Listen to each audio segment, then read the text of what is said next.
person is Serena, she probably praised the other person and get Took mad notes. like Buster Douglas got whooped after he beat Mike Tyson in the situation. When the teacher beat the student. What? The teacher beat the student. You don't think Naomi Osaka was studying Serena Williams? Yeah, absolutely. Yeah, absolutely. this is when the teacher lose to the student and the student beat the teacher.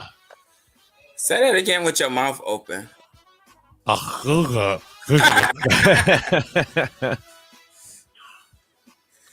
let me turn my comments on. Quinn is like, what is this? Oh, what is these? Did you get both the emails, Cheese? One about Brandon and then one the list of stuff that we're going to talk about today? That's interesting because you got the email that told you that the link is there, but you didn't get those other emails. Very. And can I be honest with you? I don't want to hear it. It doesn't matter. It's not going to change anything. The answer is still no. You mean? You'll be a good teacher, though. You'll be a good teacher. I think I would be. I did your class every day. I come to your house. You know what I'm about. I will show up at your house and be like, "Excuse me, Mrs. Buell, this one here." So you're gonna get me beat every night? Yes. Professional. I wouldn't say nothing like till you start getting marks on your body. Then I'll be like, you need to talk to somebody. Yeah, what up, Christy? Stop coming to my house. Good morning, Christy. Auntie. Good morning, Christy. Auntie. Vanderbilt. Not Evanderville. Like Evander Holyfield? What do you mean? No, you look like Tina Turner with a beanie on. What's love got to do with it? It's an emotion. What's love got to do with it? Got to do with it. Me, on the open. If Tina Turner would fly her old ass over here and be like, "Now, that's worse than the time that I was in the booth with Ike," and that movie was harsh. She should have took boxing classes. She should have did singing lessons. She took boxing bag lessons. Let me stop. Yeah, she took some bad ones. Like, that's terrible. She earned her life. Terrible. We need to get like a sample of the terrible, like a terrible. Yeah, you got to do it. You don't care about this. Vanderbilt. Whose maiden name is Vanderbilt? Can you unzip? That's my auntie's last name. Why you asking? Yes. I didn't know that. Yeah. Well, that's her maiden's name. Did I say that right? Maiden name? Yeah, she put maiden name. Vanderbilt. That sounds like rich. That's a rich last name. I know, that's a rich last name. Like, hello, my name is Christy Vanderbilt. I want to park the car in the back and have the helicopter pick me up on the roof. Thank you, Negro boy. Seriously, and when I hear that name, this definitely would sound racial, but I hear white. Like I don't. Yeah, like absolutely. A white, like you put your cigarettes out, like. Doot, doot, doot. The cigarette is on a little stick. Oh, on that little stick thing, like yes. Yes, hello, I'm Christy Vanderbilt. Please don't talk to me directly into my face. Can I be a part of that stick? Sticks. Sticks and stones may hurt your back from breaking the bones and make you whack. Alrighty then, we got about 1 minute until we do the intro and then get started. I had a dream about Richard Pryor. We can't give it a second for some of the people to start showing up. So let's do that. Let's give it a second for people to show up. Patty the Bell's my auntie cousin. Hilarious. This is very funny. This is Christy says very rich, but she's poor as intercourse. Oh. It is okay. Poor is a mentality. You can change your mentality to make the money. Somebody told me that, and I was like, yeah, they right, until I came home. Like, this ain't no mentality. This is where I live. Like, I ain't eating for 2 days. I'm like, wait a minute. Somebody lied to me. Big shout out to DJ Dre. DJ Dre, good morning, DJ Dre. Good afternoon. How you doing, DJ Dre? DJ Dre? DJ Dre? DJ Dre? DJ Dre? DJ Dre? DJ Dre. I'm about to mute you. Mr. Cheese is not normal. Okay, the Vanderbilts own diamonds and railroads. And a clothing line, Gloria Vanderbilt. Oh, come on. We need to start communicating with that side of the family. That's what needs to happen. We need to start communicating with the Vanderbilt side of the family. Don't just let that go. That's when they go like this. We don't know y'all niggas. Like now. You worked in the outer house. You did not work inside the house. I'm sorry. Go back outside. Yeah. And my nasty husband took control. Wait, I'm going too far. Is that too much? Yes. But don't you always? Turn up.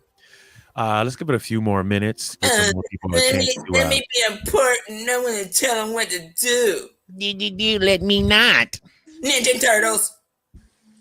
Did you ever watch that cartoon? No, but I watched it with 7. Oh, turn up. DJ Hams is in the hood. Good morning, DJ Hams.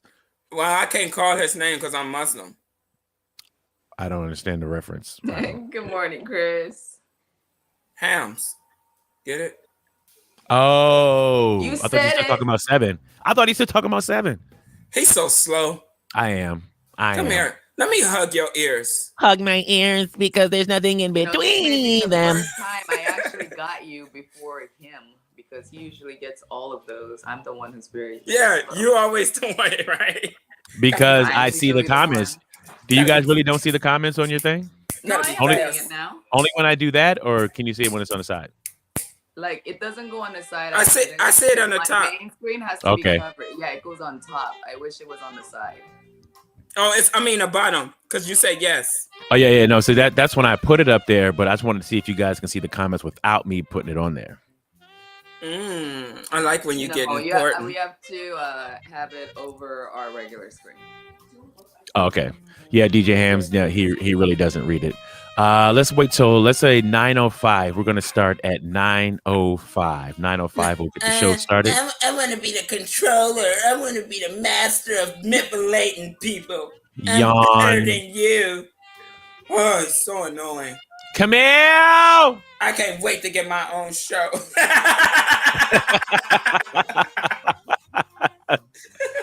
I will watch it, be hating in the comments. This show is dumb. It'd be crazy you sue me because I'm using the same music, but without you in there. It's the cheese and cheese. Here we go. It's cheese and cheese. Just the show. Woo. Whatever. I just be hating in the comments. It's all good. Turn up, whatever. I will celebrate you. I will always celebrate you. I will always celebrate you. I will always celebrate you. I will always celebrate you. So for the few people that's in the comments right now, this is just a thought that we kind of just had. Well, I had and I shared it with them because after the weekend happens, it seems like a long time from. You gonna drink that? Is that the singer edible? Weekend? Is that edible? My son made this. I'm about to say, don't drink that. What is that? You don't care about me. You want me to drink it. I do. Just for ratings. Anyway, so we were kind of thinking about since the weekend is so far until the next Friday, if we should start doing something on Mondays too. So maybe Monday mornings and Friday mornings. So I want to see what you guys thought if we did Monday mornings also and did like a weekend recap. So for those that's in the comments here already, what would you guys think about a Monday morning show and a Friday morning show? Hey, like I barely watch y'all now. I know, right? He's like, 2 days. You'd be happy you get the 20 minutes I gave you for the one. How you doing? How you doing? Hey, Sasha now. Who is Sasha? Oh. More than Sasha now. I used to drink root beer. Chrissy said it works for her. It's 9:05, 9:05. Let me drop the intro so we can get this thing started. Party people. Cheesy. Unique. Yo. What's up?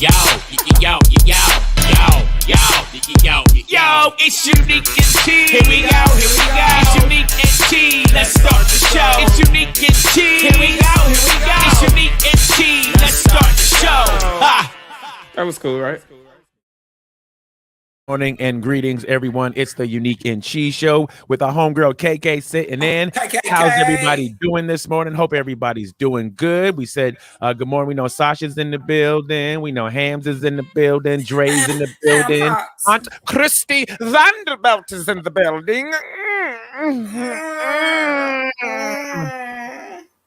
Mr. Cheese, Miss KK, would you like to do your good mornings and say hello to everyone as we get this thing started? Ooh.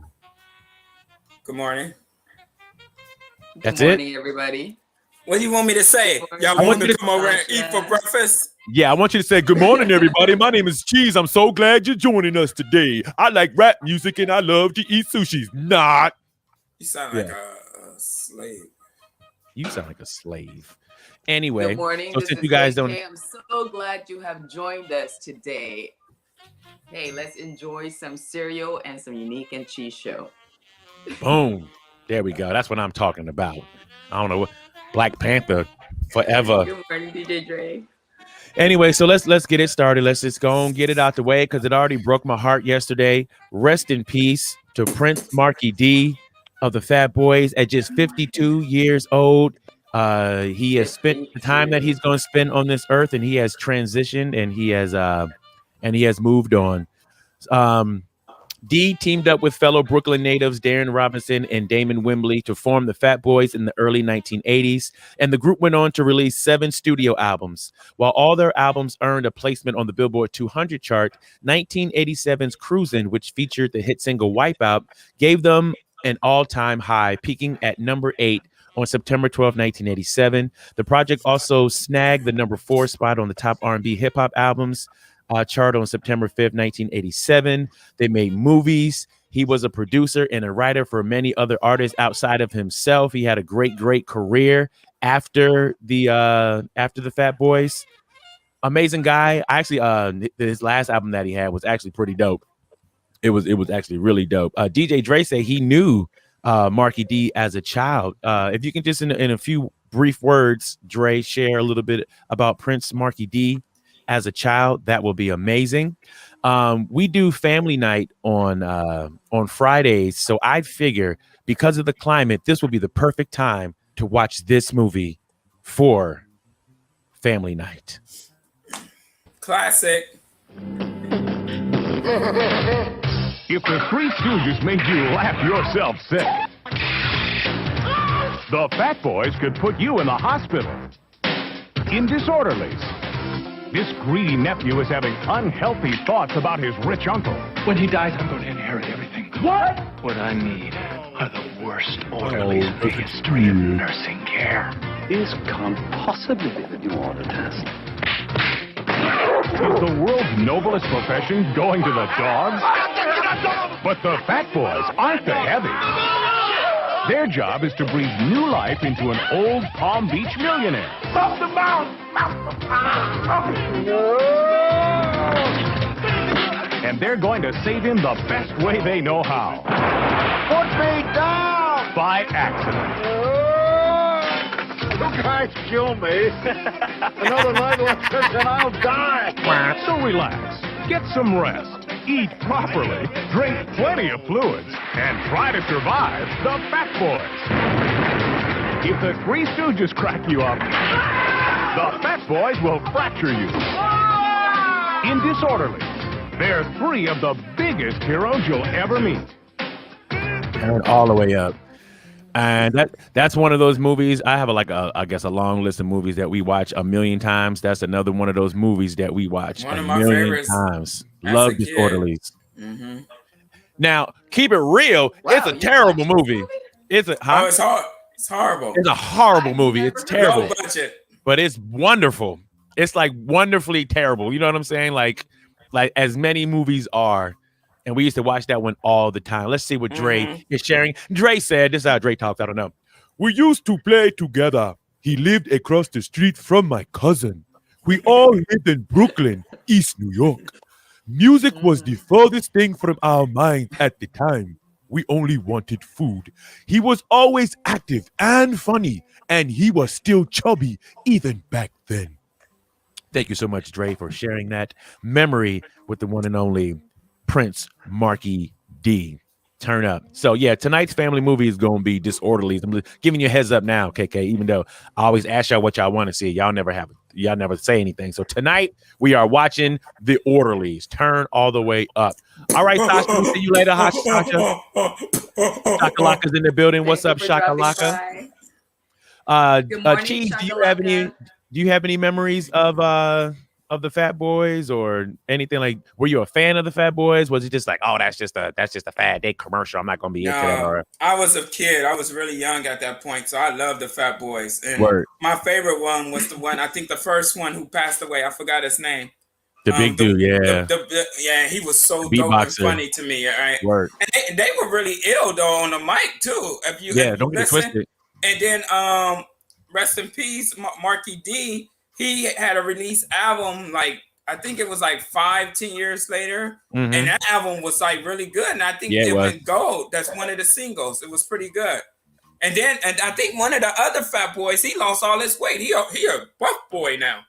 Oh, turn up. Yeah, you gotta look him up. I forgot his name too. He buff. He in the gym all the time. I think Buffy was the one that passed away. Yeah. He was the beatboxer, and his album came out in 1992. It was called Free. That album was dope. That album was dope. Super dope. I was a fan. He was dope. Was he Puerto Rican? What was he? Was he a brother? Yeah, I mean, good question. DJ Dre. DJ Dre, do you know what his ethnicity was? What was his ethnicity, DJ Dre? If you know, if you could share with us. Because he gave me a little heavy D kind of swing, like Turn up. Because he looked Jamaican too. He could be Jamaican too. This is the album that they have? No, that's the Fat Boys album. I had that on vinyl. Yeah. Yeah, because I recognize this album. Yeah, I have that one on vinyl. So then he had the album of his own producer. I was in a Clubhouse chat room last night. It was the different artists. They said he was Spanish. I was in with different artists, and they were kind of talking about him. And even though his cause of death hasn't been like officially released, Curtis Blow was saying that it was heart failure. Oh, that he thinks is what injures him. So one of the things Curtis Blow was talking about, especially for people of melanation, people in the melanation, they need to start watching what they eat. You gotta get your exercise because heart failure is still the biggest killer of the black man here in these United States of America. I know they try to tell you that it's black on black crime. I know they try to tell you that it's the police, but it ain't. It's what you eat. So you can't say it's black on black. It's fat on fat. It's killing the whole of black. So yeah. So everybody just be healthy and drink your water. Do some sit-ups and anything. So Hispanic, okay, turn up. Rest in peace to Prince Marky D. The day before his birthday too. Yeah, no, today's his birthday.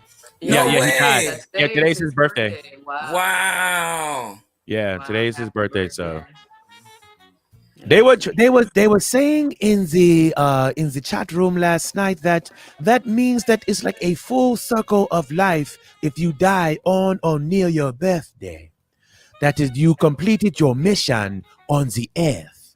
That is what they are saying. If you believe in those things, it sounds good to hear. That is a positive way of looking at it. It is a positive way to look at it. It may help the families and friends to mourn and cope. grieve. Yeah. Shout out to the Lord. I don't want to die on my birthday. You don't have a choice. Or any holidays. Yeah. Or no time soon. I don't want to leave that on my families and friends. I want them to celebrate all the days that they're supposed to celebrate. God probably in heaven looking at his clock like this, like, Mr. Buell, you got 30 more days.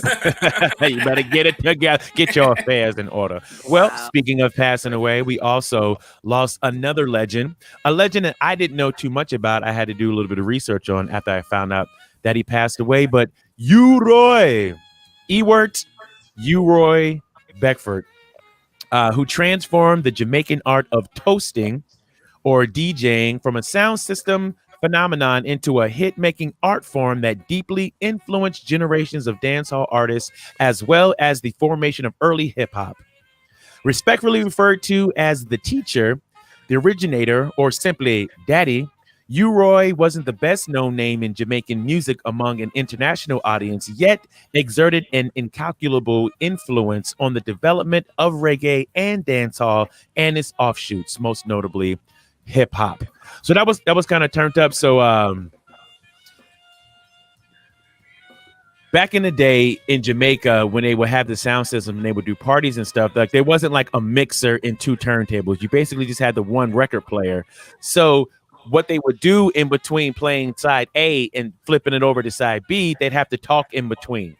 You know what I'm saying? So you have to keep it entertaining so you don't lose people on the dance floor. Right, what U-Roy did was he started doing it in a melodic way.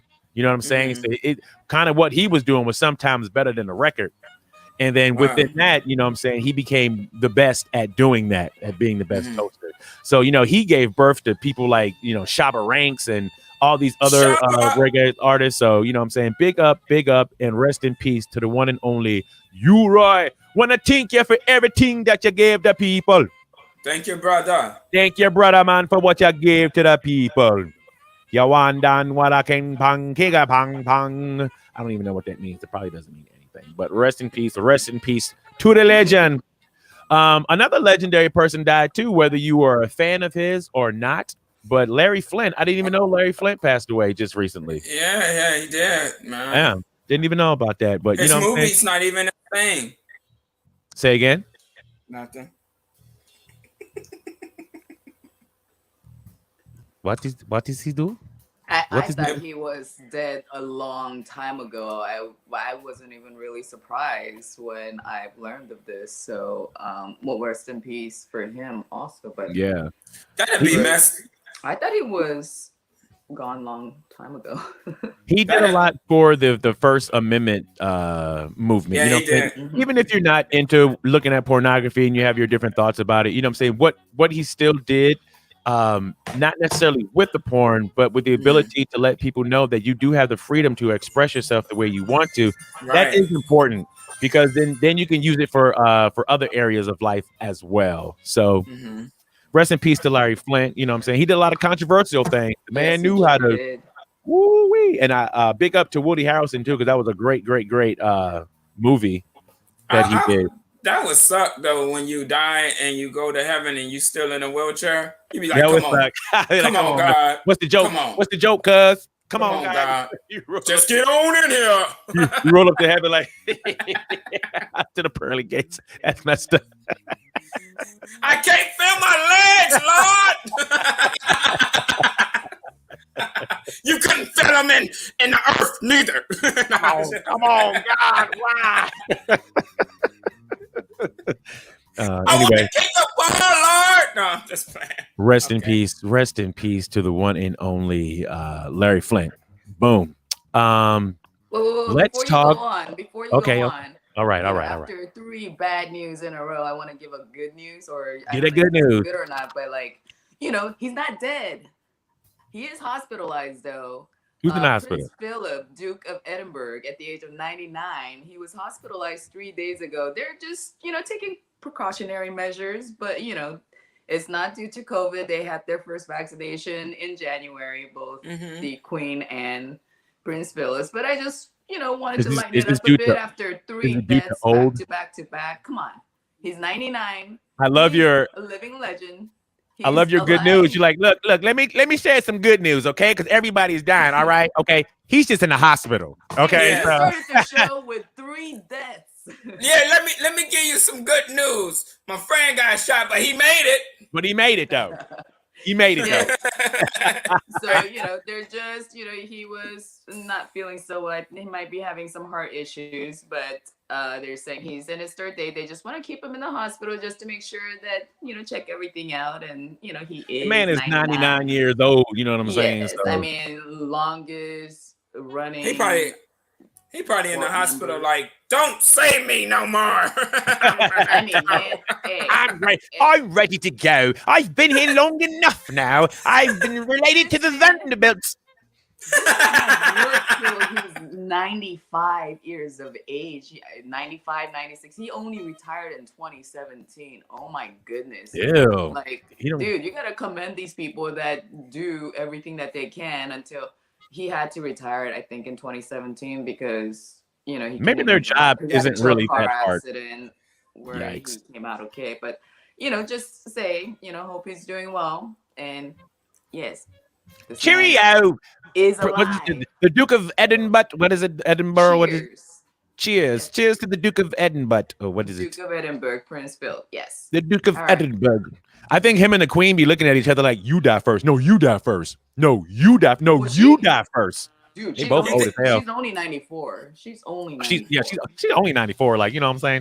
That's light work. And from watching Crown on Netflix, she really lived a life that wasn't off course from so she really doesn't have reasons to be sick or unless it's like genetic. She ate well. She didn't do things that weren't supposed to be done. Her sister apparently has done all the bad things, and her husband has done all his things. But she was always on the right course. She was always the queen, the stand-up lady, apparently, according to the Netflix original. So I'm thinking she'll at that age. 100. At that age, do they still have sex at that age, or do they just draw pictures? Like, draw me doggy style. Why would it be a picture? just real quick, drawing from that, like if you are Prince Charles and your mother is not stepping down, like do you wish, like, do you want to be the king for at least a day, or like are you happy that like she's holding all the weight on her shoulders and I'm just writing this course down? Like, I would say it depends on your ego. Now, if you got an ego and your ego wants to be king, then you probably like, oh, mama, why don't you just go ahead and die already? But if you kind of like not about ego and you kind of just about living your life and you get all these perks without the whole responsibility, oh, turn up, mama, stay alive, mama, stay alive. See, and she doesn't even have to die. All she has to do is step down and be the queen mother. Like, that's what she would be referred to as, the queen mother. So, like Prince Philip has stepped down from his role. He's retired. Like, she can retire herself, but I think she's so healthy and she's still, or maybe her sons suck at the job. Like, maybe they won't do a good job. So she's like, I can't die. If I die, then the whole country's gonna die with me. They terrible. He certainly has made a lot of mistakes in the eyes of the public. He had Queen of Hearts in his arms and kind of disappointed his people with the divorce and all that too. So I'm thinking maybe she's counting those things against him, maybe, like, I still can do it, but I don't know. But I cannot stop it. I mentioned it, but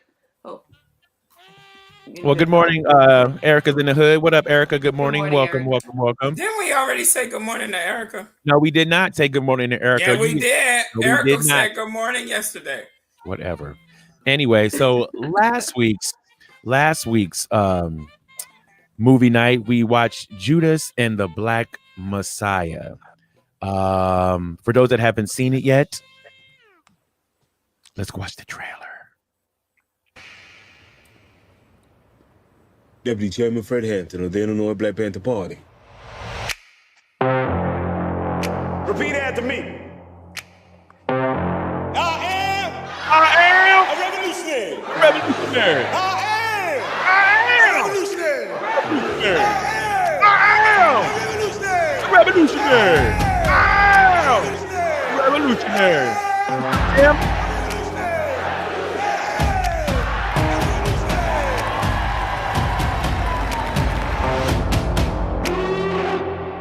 You're looking at 18 months for the stolen car, 5 years for impersonating a federal officer, or you can go home. The Black Panthers are forming a rainbow coalition of oppressed brothers and sisters of every color. Their aim is to sow hatred and inspire terror. These ain't no terrorists. You can murder a liberator, but you can't murder liberation. You can murder a revolutionary, but you can't murder revolution. And you can murder a freedom fighter, but you can't murder freedom.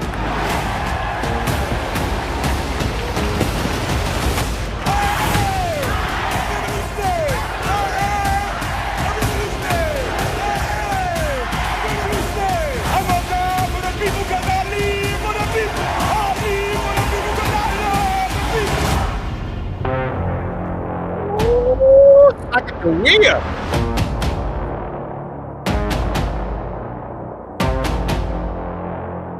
Ooh, Sacagawea. That movie was so good. DJ Hams, no. DJ Hams, that was Jesse Plemons. Jesse Plemons is who that white guy was. It was Jesse Plemons, not Andy Richter. He did a great job in that movie as well. First of all, like we watched it all together. For those that don't know, this movie was starring Daniel Kaluuya, Lakeith Stanfield, Jesse Plemons, Dominique Fishback, and so much more.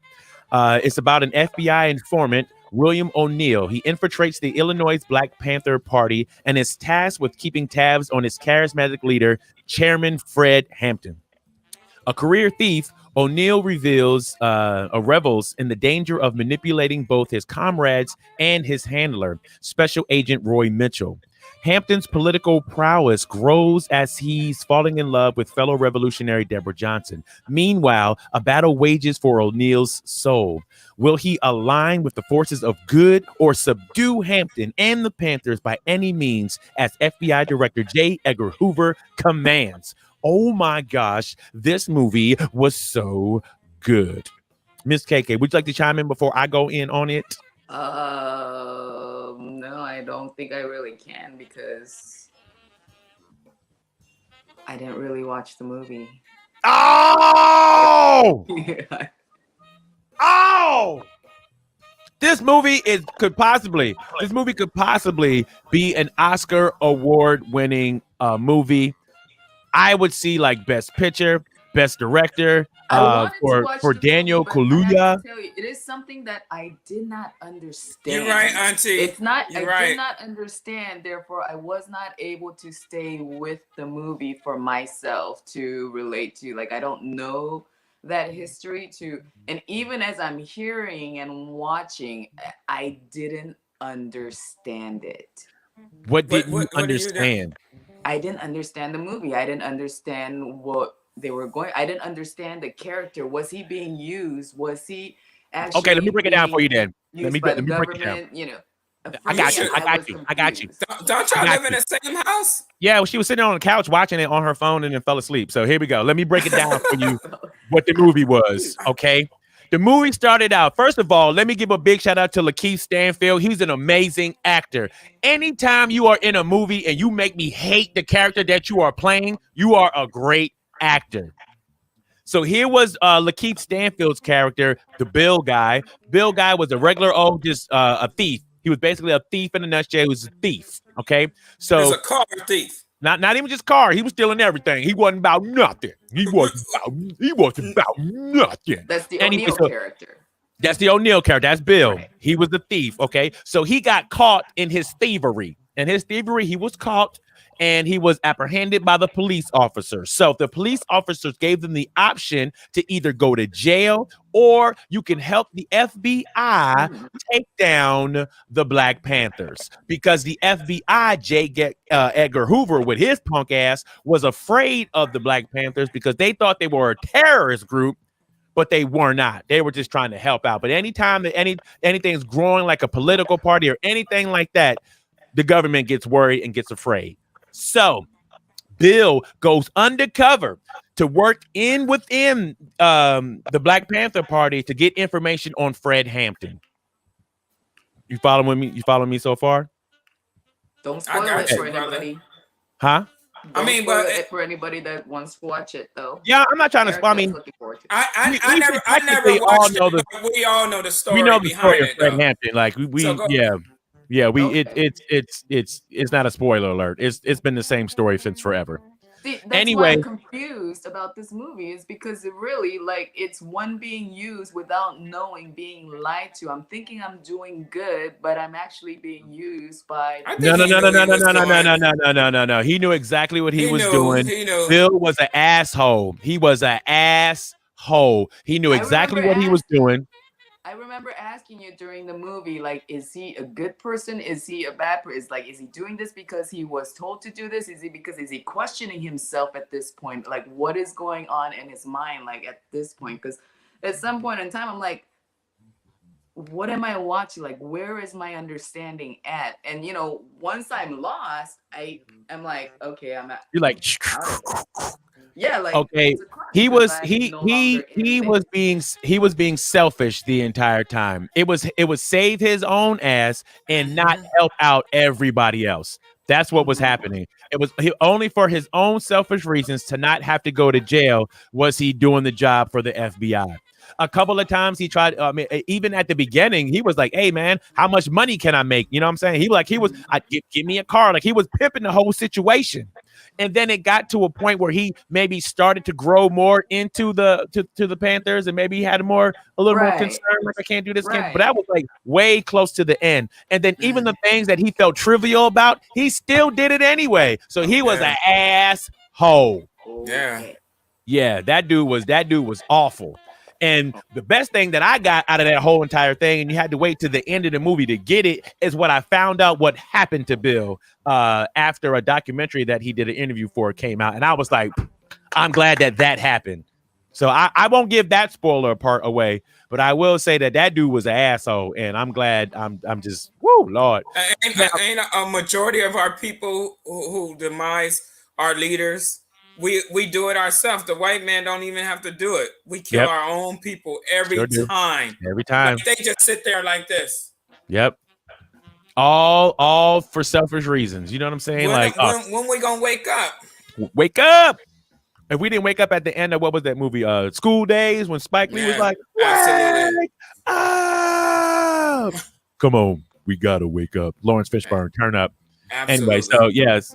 Now, one of the biggest pluses that I saw from this was the magnetic, charismatic, amazing energy of Fred Hampton. His fearlessness to go into every neighborhood. I don't care if you gangsters, I don't care if you the Klan, I don't care who you are. If you are poor and disenfranchised, we are brothers.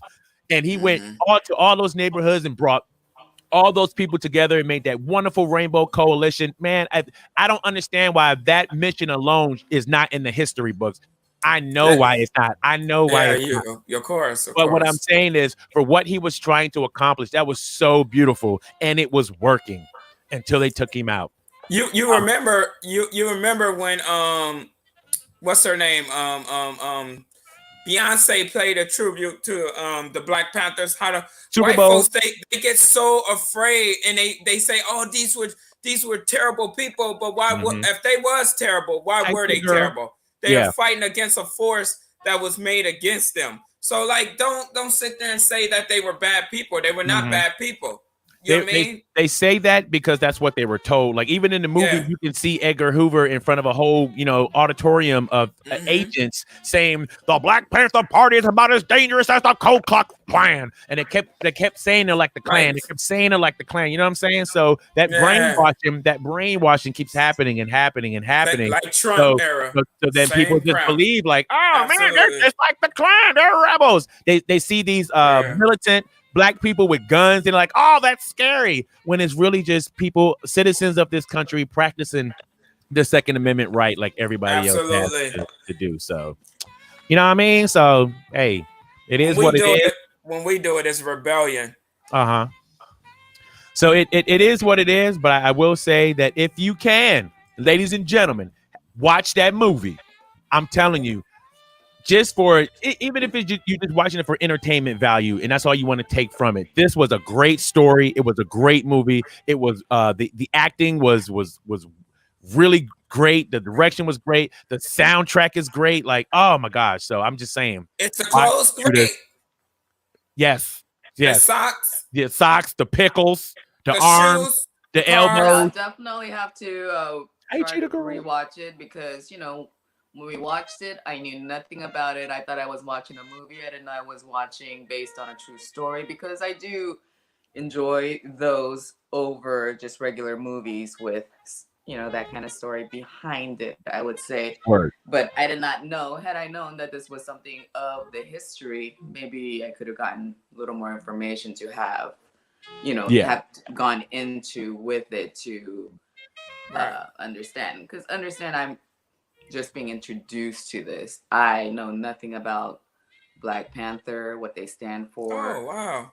Yeah, I do not. You got an educator, brother. Exactly, You but know, I'm teach not being those that want to learn. educated.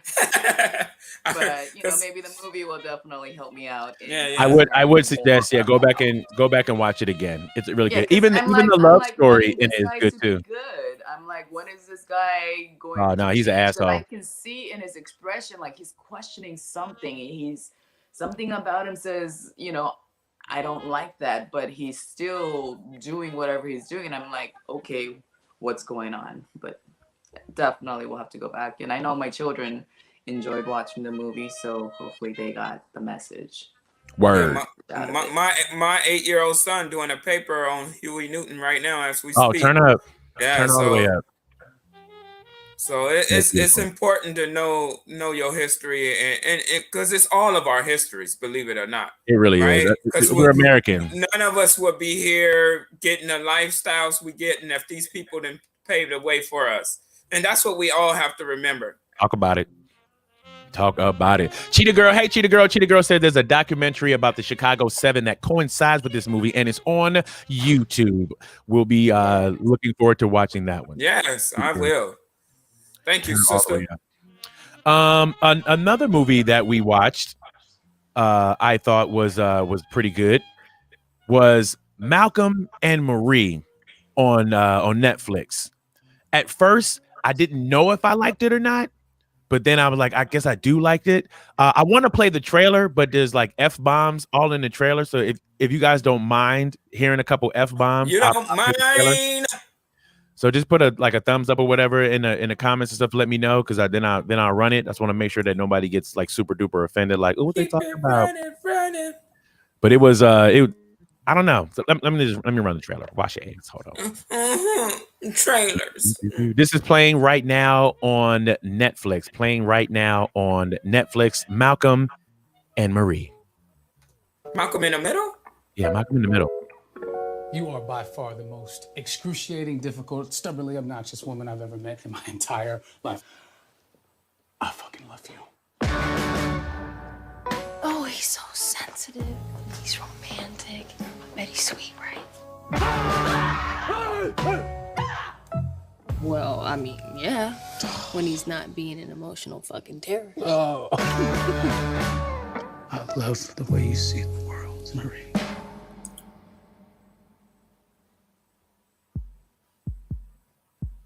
Mystery.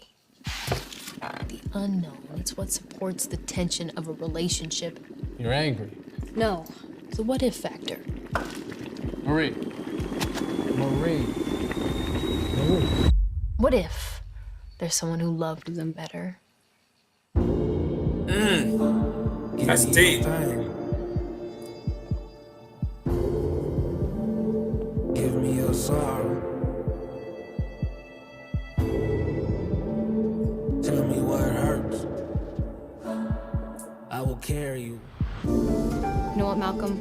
I feel like once you know someone is there for you and once you know they love you, you never actually think of them again. It's until you're about to lose someone that you finally pay attention.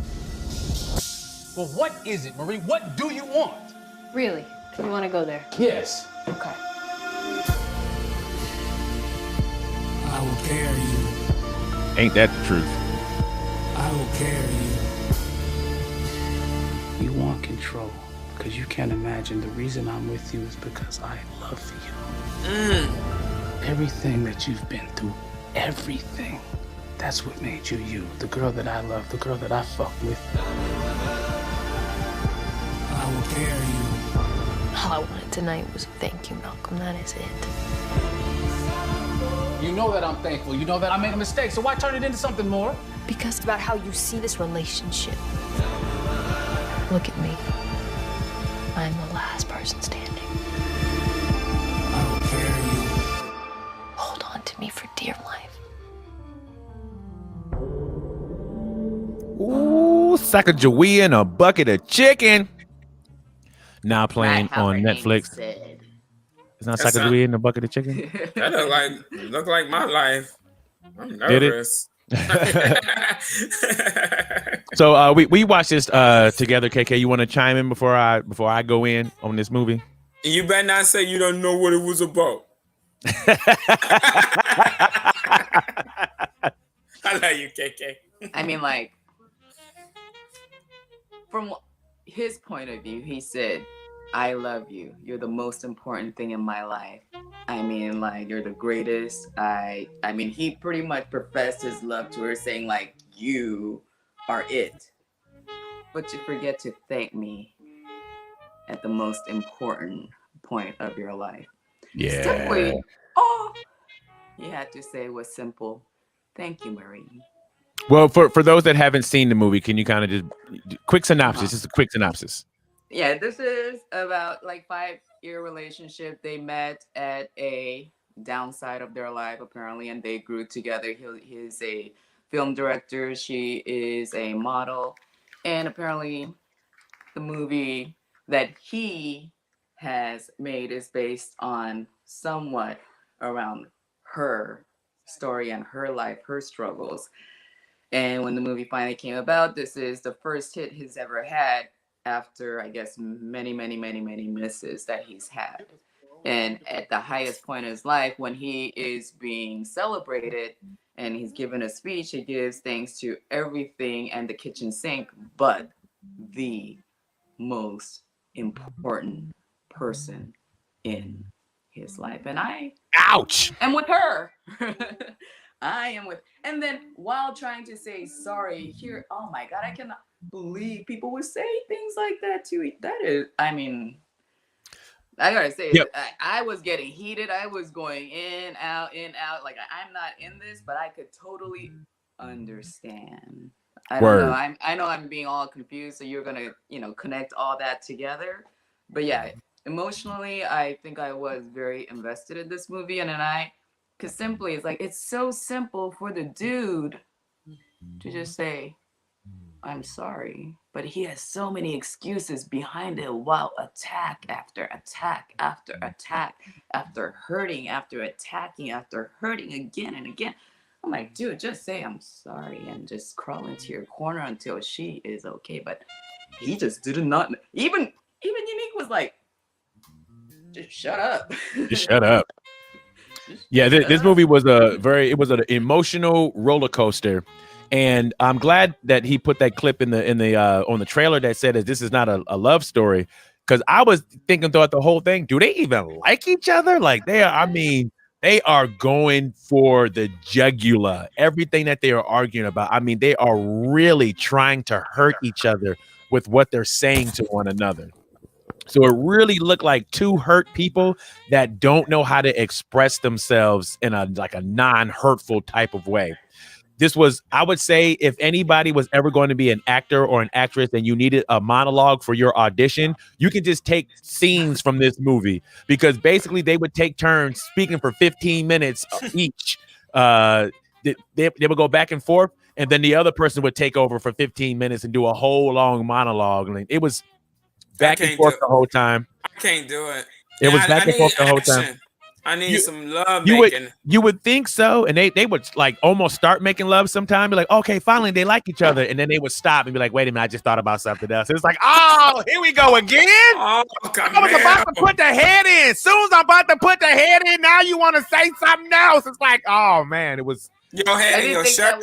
Yes. I did think that was very unrealistic, because watching the movie, I remember mentioning, it's like, he still has his tie on really tight. Like, they've been home for quite a while. His shirt is really clean. Like, there's no wrinkles. Like, why does he still have his pants on? Like, you just had a celebration. You're home. You want to relax. First thing you do is unbutton a couple of them. Like, she's still in her dress. So, but then maybe it was symbolism to show how wired of a person he is, or how kind of uptight or tight he is. You know what I'm saying? Because he never relaxed. Yes. I believe that, and they would show when he would loosen up a little to tighten up again, and like Erica had mentioned, Zendaya, her performance I thought was great. I also watched the Euphoria on HBO. I mean, I couldn't believe she's good. It. Very mature. I gotta say, she's good. Zendaya's good. I mean, for a young lady at the age of 24 to be performing something that is so emotional, so deep, like to pull that from somewhere. I'm sure she's been in the business for quite a while, so she's seen a lot of things, but I thought her performance was excellent. Like very good, very good acting on both of their parts. I thought they were both pretty good actors. Yeah. It's a decent story. If you're into it for the story, like no, it's not going to be action. But if you're into dialogue and good story, I would recommend. I recommend this movie. I definitely recommend this movie. It's worth watching. We got about 15 minutes or so. 15 minutes or so. We're going to have our guest, Mr. Brandon Wade Alcocer, will be joining us. He's a DJ. He's an author. He's a sex therapist. So we're going to open it up to a lot of questions and things. It's going to be a lot of fun when we get him in the room. Now, before we get him into the room, another thing I kind of want to talk about is see what you guys think about Meek Mill and the Kobe line that he used in a new song that he has coming out. I think it's in very poor taste. So he, he's catching hell online, as he should be, for putting one of this line in an unreleased song that I guess they're gonna. I hope he never puts the song out. But anyway, he's saying the line is the girl that he's messing with always tells me that she loves me, but ain't ever showed me. Yeah, if I ever lack, I'm going out with my chopper. It be another Kobe. And it's like, to me, like the earth stopped spinning for a second. That was so whack, and it was such a whack bar to me. It was a whack bar. It was like, what you thinking? And who was in that studio to say, "Ooh, that's the one"? He said, "Chopper like Kobe." Oh, yeah, it was nobody. so unnecessary, dude. Even the engineer was probably sitting there like, I don't think you should say that, Mika Smillis. Right. But engineer could have said, "Ooh, you should definitely keep that in. You're gonna get some marketing. People are gonna talk." Fire that engineer. Their name. Yeah, that's not good talking though. That's what you would do if you are not known. Meek Mill is well known. He's well known. Yeah, he's already well known, so never mind. But I mean, I could see people behind it saying those things. Awful idea. Definitely. I mean, somebody needed to tap him on his shoulder, be like, "Nah, bro, don't do that." And you would think that he would know better. You know what I'm saying? This is one of them things you think Mika Smillis, you know better than this. Come on, the terrible. Okay, this is Come on, so never mind. So the response that he put out this week of, what I'm saying, why it went down and from the flack that he's catching, he says, somebody promo a narrative and y'all follow it. Y'all internet antics cannot stop me. It's like a zombie land or something, LOL. And it's like, what? So he didn't put Chopper and Kobe together? He did. But he's trying to say it's a media stuff. DJ Hams, you are right. Wash your ass, brush your teeth, Meek Mill. Yeah, come on, man. Even this excuse is like the words. What is this? Is just the excuse? Like, that's not even a sorry. That's like a nothing. That's when you have to stand up as a man and say, you know what, dude? My bad. My bad. My bad, dude. It was so simple. It sounded good that night that I was recording it. The night that I made it, I thought it was gonna be dope. But now that I hear it back, okay, I can see what y'all tripping on, because the fact that here's this guy that affected so many people's lives died in a helicopter accident with his daughter and other, friends and people that he works with. Like, maybe this is an insensitive line that I should take out of the song. You know what I'm saying? I don't know. Absolutely. Definitely, he needs to wash his ass and brush your teeth. Yeah. You can do better than that. You can do much better than that, brother. Especially being around a brother that's Jay-Z. Like, ain't he he's like they in connection some kind of way. That's like, come on. Come on, brother. And Jay and Kobe were like partners. Word. So like, come on, man. Yeah, man. Easy on it. Easy. Okay, something else that went down this week, kind of, and I'm a little confused. It's like I know what happened, but I'm thinking, is it that big a deal? Okay, so Chris Harrison, he's the person who does like the narrations for the show The Bachelor, and he had an interview this week with one of their ex-contestants, talking about the young lady that took the pictures at the plantation. So Chris he apologized for defending contestant Rachel Kirkconnell. So Rachel Kirkconnell is the one that took the picture at the she had like an antebellum party or something like that. Basically, it was a bunch of people at a plantation, did one of them plantation parties, which was happening for years. They've been having these plantation parties forever, right? And then they said like maybe this girl liked some racist post or something like that too. So it was like, I mean, yeah, that's bad. It is bad, but he 3 times in the interview that he was having with this lady said, I am not defending what she did, but I can see how an 18-year-old girl hanging out with her friends, I see the picture as that. You know what I'm saying? And so the lady who's interviewing him is a black lady. She was one of the only black bachelorette contestants. She's interviewing the dude, and she's more like, you know what I'm saying? But it is a bad, you know what I'm saying, because the time period that it represented. And the guy was like, you know, I understand that, but this was something that's been happening. Like, you know, 50 million people have probably taken a picture at a place like this. Like, so many people have done it. I am not defending this girl, but I can also understand how she would just take that picture and not think nothing of it because it was something that just happens normally. You know what I'm saying? So for everybody to come at him and saying that he's racist now, so much so that he stepped off the show. So I guess maybe some of this can blow over. I didn't see this as being that big of a deal that he needs to go around and play defense all the time. Okay, please educate me because I don't get it. This just my view, my brother. Share your view. I'm not saying the brother's racist, but he was being not sensitive to the matter to me. Mm-hmm. Like when she was trying to say, well, she did do that, he was like, but if that was 2018, I think he made a phrase or something like that. He said that it was okay then. It's never okay, right? That's what people probably want to hear him say. It's never okay. 2018, even when they said it was okay and we were slaves and they was hanging us at that time, that was not okay. We are humans, and today for you to be on this show with this African American black man, or I think he's half white, half black, whatever.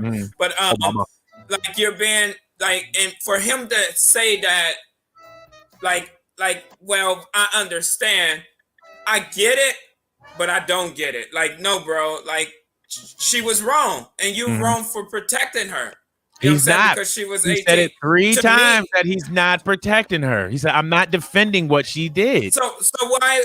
So what was the big spill then for him to say all those other things? To say because that everybody's kind of similar, saying what you're saying, like, "Oh no, that's a terrible thing, and you shouldn't have." You know what I'm saying? Like they kept telling it, and no one's saying that it's not a bad thing. What I don't understand is everybody's coming at his throat saying that he's trying to protect this girl, and he's not. You know what I'm saying? And maybe it came off insensitive, I guess people are saying. But he did apologize, right? He did apologize. He felt that he did something wrong, right? Or maybe it was his PR person that put that post up. I don't know. Well, I think sometimes people get backed into a corner to apologize, and sometimes they 100% don't even know what they're apologizing for. True. But if everybody keeps apologize then. But if everybody keeps saying you're wrong, then he's got to be like, well, I'm sorry, I'm sensitive. Not me. Word. I'm not built like that. I guess that's where I think when he made a comment saying that up to 2018 it was okay, he wasn't saying that it was okay to be done. Yeah. But this event was happening for people to participate. It closed down in 2018 because people probably complained about it. This shouldn't be happening. You know, why are we still doing this in 2018? Yes, but I do not believe this host would say, yeah, it's okay for them to be doing it. Otherwise, why would they be having it?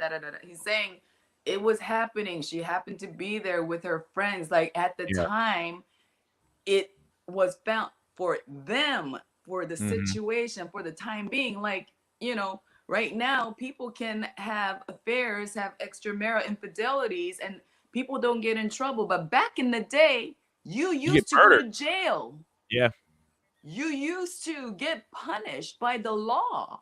Mm-hmm. So nobody's saying it was okay to have an affair Word. with other people outside, but it's no longer, made, back A then big it was deal. really not. Yeah, now everybody's saying no, that's why it doesn't exist anymore. Yeah. So I don't think he was saying, yeah, it's okay for you to have these racial parties and things like that. It was like saying, like, you have a It's what masquerade was party. happening. This is the theme. And Yeah. you dressed as that person. And because you were a black person dressed as that white person, now you're supposed to be racially charged. No, you were just in a costume for that particular theme. And I feel like that's what they were doing. And he's being punished for saying, like, hey, this event happened. And at the time, nobody said anything about it. Pretty much, and he's getting slashed because he didn't say, like, oh, it should have never happened. We would never condone that. True that. Like, public people have to be so careful in what you're saying. Like, what you and I say may come back to us, even though we're nobody in this world, but be like, oh my God, KK said, yeah, I may have said, I probably made a mistake. How you hear, you might be offended. How the other person hears it, they're like in agreement. And I'm like, oh, okay. And if I offended you, I'm sorry for it, but that's not what I necessarily meant by it. But I would have to talk to you in one-on-one. Word. Exactly. Can you do Paul Mooney voice? Well, I'm trying to tell you, you people, you white people are crazy. You trying to tell me they can have these parties at these plantations, and you don't know that it's bad? Oh, you white people. Yeah, but I 100% agree with KK. I don't think at all he was saying that it was okay that they were having those parties. He was saying that it was okay because that's just what was happening. You know what I'm saying? It might have been racially insensitive that people didn't understand that thing, but hey, it is. Yeah, I didn't think it was. I didn't think he needed to step down or anything like that. And I think that makes him seem super guilty when you step off and stuff like that. Same thing with and I don't want to go into it because we got to bring our guest in.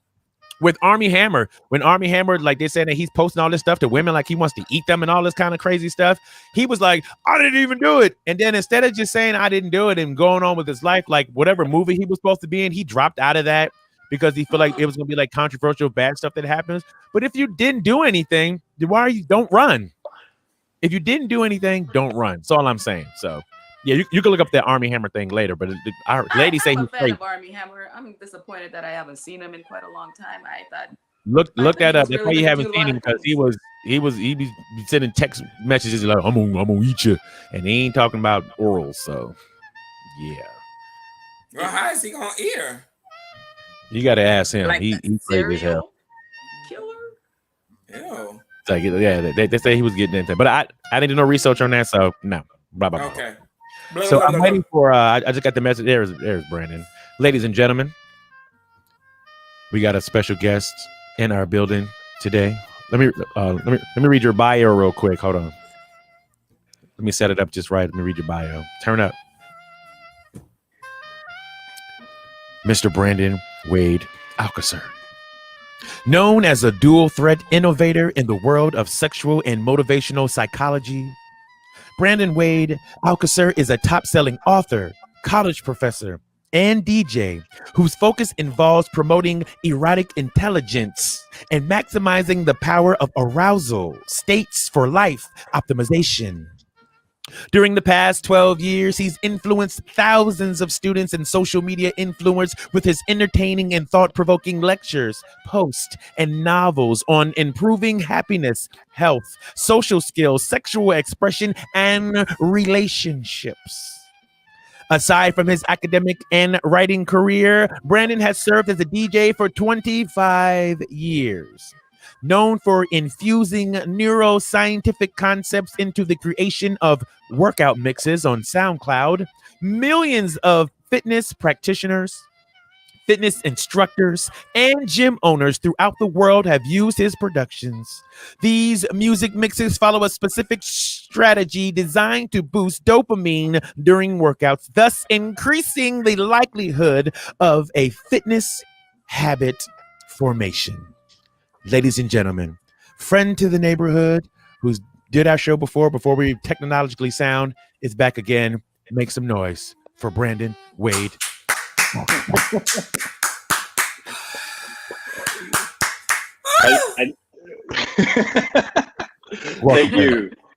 Thank you. How have you been, Mr. Brandon? How you doing, brother? Hey, good to see you, Cheese. I'm good. Trying to stay positive, right? Right. Some days are better than others. Definitely learning a lot about myself, and I'm excited for what's going to come when the pandemic passes and we all kind of find our way through it. The thing I keep hanging my hat on is the last kind of pandemic you could say we experienced was the Black Plague, and when that occurred, the thing that followed it was the Renaissance, the greatest creative period in human existence. And I think we're going to embark on something like that soon. So I'm excited to see what may come and just trying to stay afloat until then. I am excited for that too. I'm glad you said that. That sounds like, yeah. I would imagine, seeing the creativity of people who've been trapped inside for a while. Because even if you watch things online, people are getting pretty creative with what they're doing online. Mm-hmm. Yeah.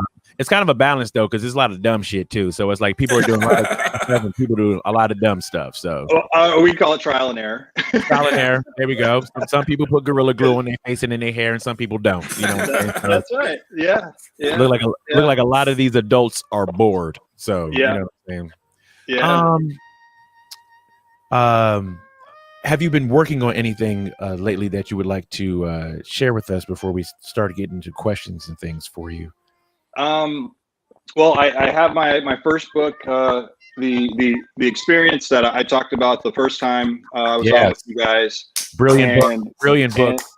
And it's for those who may not know about it, it's an erotic self-help thriller, and so it's a novel for men and women who maybe they're bored with some of the self-help stuff that's out there, and a fictional story where, well, in Hollywood terms, they like to mesh ideas together. So it's a little bit of 50 Shades of Grey mixed with Think and Grow Rich, mixed with kind of like the Matrix or like a mentor story where a young man has a mentor and is kind of shown the way that most people won't think about. And so it's an adventure story, keeps you on the edge of your seat, and you learn a lot about yourself.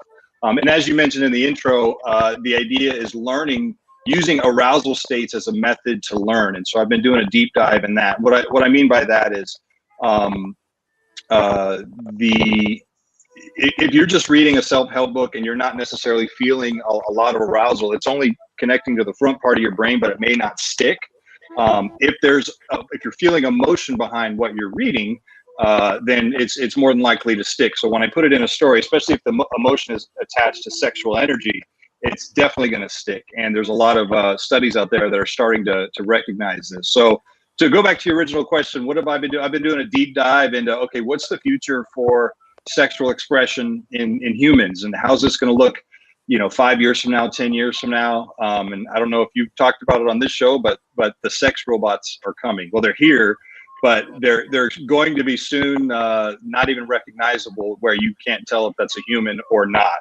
And as a topic to explore, it's pretty wild. I want too. They look realistic. It's very realistic. Like and for men and for women, for all sexual types, and to us right now today in 2021, it might sound weird or extreme or like a fetish, but the main push for this is actually research. Meaning it's hard to do sexual research in a lab. They take a college student who's 25 years old, you stick him in this stiff white room, and he's supposed to answer, a bunch of questions. More than likely, he's not going to answer them honestly. And it's going to be, you're kind of out of that arousal state. And all of us, when we've been sexually aroused, it's a totally different brain. You think about stuff completely differently. And so with these sex robots, the goal is people can use them at home, and there might be a chip somewhere in your brain that'll kind of analyze what's going on through your experience with them. And through that, we're going to get a lot of data that then can help people understand, okay, how strong is my sexual energy? How am I using that either as a positive in my life or a negative in my life? And so the big thing for me lately is I think there's an untapped source that we've been taught to repress. And soon we're going to have a way to prove that and then get it out to the masses. And I think good things are going to come from it for sure. Awesome, man. With them robots, one thing I think they're going, well, I think they already know how nasty people are. You know what I'm saying? I'm gonna tear a robot up. And that, Go ahead.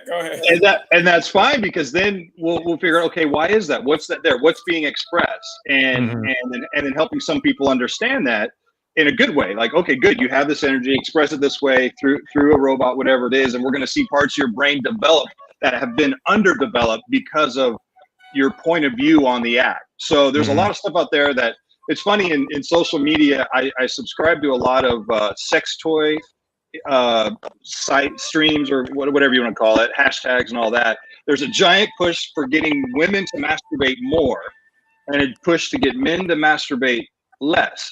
And I'm like, what?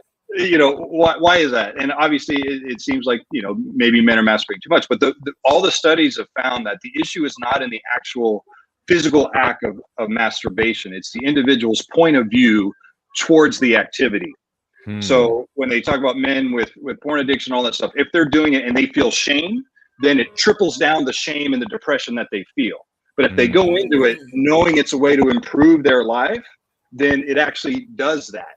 And then the same with women. So hopefully the message can be more about shifting point of view on not just masturbation, but the sex act in general. There are people out there that have had one night stands and they marry that person. They have on the first night they date them, they marry them, they have a great relationship. There's also people out there that dated for 10 years and then got married finally for a year and got divorced.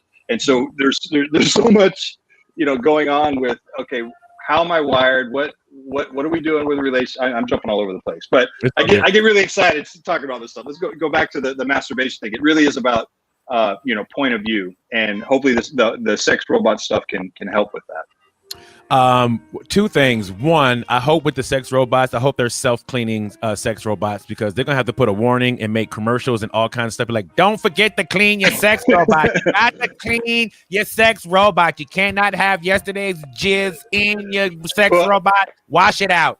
It wouldn't surprise me, and again, I'm not saying that I know this for sure, but these sex robots will also be housekeepers. They'll also be able to watch your children. They'll be able to, if you need a ride somewhere, it's going to be like that.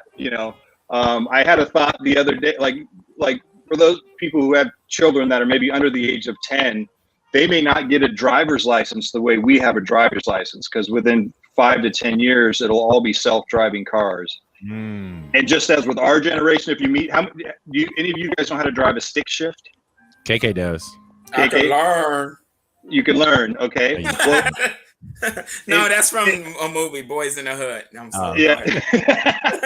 So it's kind of like, well, you can drive a stick shift. Well, I think a child who's 5 years old, when they're 20, they're going to be like, oh my God, do you know how to use a steering wheel?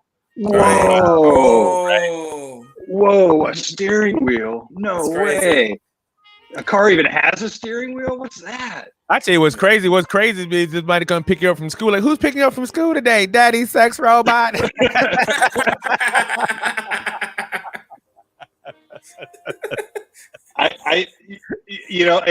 again, I don't have proof that it'll be like that, but it wouldn't surprise me to get it kind of all in one.